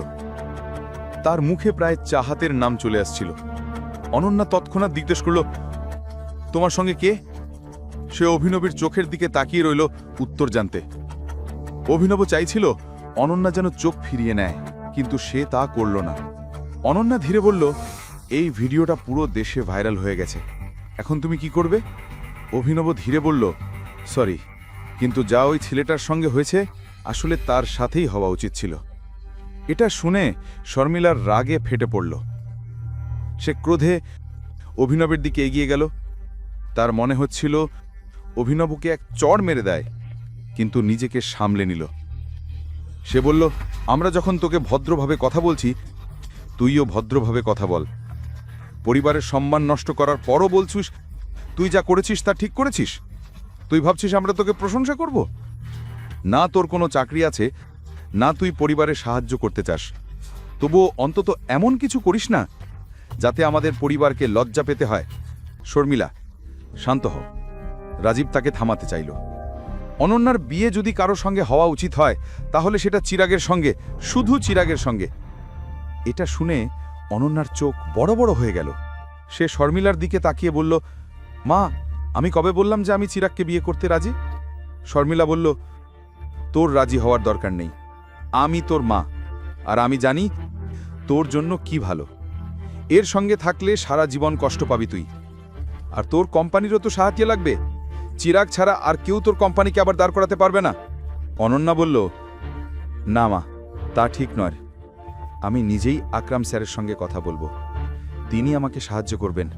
আমি চিরাগকে বিয়ে করতে চাই না। শর্মিলা বলল, তাহলে কি তুই সারা জীবন এই লোকটার সঙ্গে থাকবি? এখন বল। অনন্যা দৃঢ় গলায় উত্তর দিল, না, আমি দুজনের কারো সঙ্গে থাকতে চাই না। তোমাকে আকরাম স্যারের সাহায্য কোন বিষয়ে চাই? অভিনব মা ও মেয়ের কথার মাঝখানে এসে জিজ্ঞেস করল। শর্মিলা কি বলছিল তা নিয়ে অভিনবর কোনো আগ্রহ ছিল না, কিন্তু আকরাম নামটা শুনেই সে বুঝে গেল সে অনন্যার সাহায্য করতে পারে। অভিনব এতটুকু বলতেই অনন্যা ও শর্মিলা দুজনেই তার দিকে তাকালো, কিন্তু কেউ কোনো উত্তর দিল না। ঠিক তখন রাজীব বলল, অনন্যার নিজের কোম্পানিটা আবার দাঁড় করানোর জন্য কিছু টাকার প্রয়োজন। যেসব শেয়ার হোল্ডার ছিল তারা সবাই হাত গুটিয়ে নিয়েছে। আর তুমি কেন এসব কথা ওকে বলে নিজের সময় নষ্ট করছো? এই ছেলেটা এই সমস্যায় কীই বা করবে? যাবে আর শেয়ার হোল্ডারদেরও ওই ছেলেটার মতনই মারবে। শর্মিলা অভিনবকে আরও শুনিয়ে বলল, আর শোনো, তুমি আমার মেয়ের স্বামী হয়ে বেশি দিন থাকবে না। যদি এটা চিরাগকে বিয়ে না করে তবে আমি ওর জন্য ওর থেকেও ভালো ছেলে খুঁজে আনব, কিন্তু তুমি কখনোই না। এই কথাগুলো বলেই শর্মিলা নিজের ঘরে চলে গেল। রাজীবও ফোন তুলে ভেতরে চলে গেল। ওরা দুজন চলে যেতেই অভিনব গভীর নিঃশ্বাস ফেলল আর অনন্যার দিকে তাকিয়ে বলল, তোমার কত টাকার প্রয়োজন? একে লিমিটেড কোম্পানির সঙ্গে পার্টনারশিপ করা যেতে পারে, কিন্তু আকরাম স্যার এই বিষয়ে রাজি হবেন না, কারণ এতে তার কোনো লাভ নেই। অনন্যা ঠান্ডা গলায় বলল। তার চোখে অভিনব ছিল এই পৃথিবীর শেষ মানুষ যার সঙ্গে সে এই ব্যাপারে কথা বলতে চাইত। অভিনব ধীরে বলল, ঠিক আছে, আমি তোমার সাহায্য করব। এ কথা শুনে অনন্যা তাকিয়ে বলল, তোমার সঙ্গে একটা জিনিস শেয়ার করব। I hate you. আর আজ তুমি যা করে এসেছো তারপরে আমি তোমাকে আরও ঘৃণা করি। যদি তুমি ভাবো সাহায্য নামের একটা ললিপপ আমার হাতে ধরিয়ে দিয়ে তুমি আমার চোখে ভালো হয়ে যাবে, তাহলে তুমি ভুল করছো। তুমি নিজের টাকায় একটা স্যুটও কিনতে পারো না, আমাকে কিভাবে সাহায্য করবে? তবু যদি তুমি সত্যিই আমাকে সাহায্য করতে চাও তাহলে অনুগ্রহ করে আমার জীবন থেকে এখনই চলে যাও। অনন্যা, আমার কথা শোনো, যদি আরেকবার আমার নাম নাও তবে আমি পুলিশ ডাকব। এ কথা বলে অনন্যা রাগে ফোন তুলে নিজের ঘরের দিকে চলে গেল। অভিনব বুঝতে পারছিল না কিভাবে অনন্যাকে বোঝাবে। সে গভীর শ্বাস নিল এবং সাহস করে তার পেছনে গেল। আমি মজা করছি না, তুমি যে সমস্যার সঙ্গে লড়ছ সেখানে আমি তোমাকে সাহায্য করতে পারি। এ কথা শুনে অনন্যা চিৎকার করে বলল, বাজে কথা বলা বন্ধ করো অভিনব, তুমি কিছুই করতে পারবে না। অনন্যা, বিশ্বাস করো, আমার একটা চাকরি আছে, আমি আকরম স্যারের কোম্পানিতে ম্যানেজারের পদে কাজ করছি। অভিনব অবশেষে বলল। এ কথা শুনে অনন্যার হাসি পেয়ে গেল। সে বলল, তুমি কি মনে করো তোমার পজিশন স্থায়ী? আজ হয়তো আকরাম স্যার তোমার ওপর করুণা করছেন, কিন্তু কাল তিনি লাথি মেরে তোমাকে বের করে দিতে পারেন।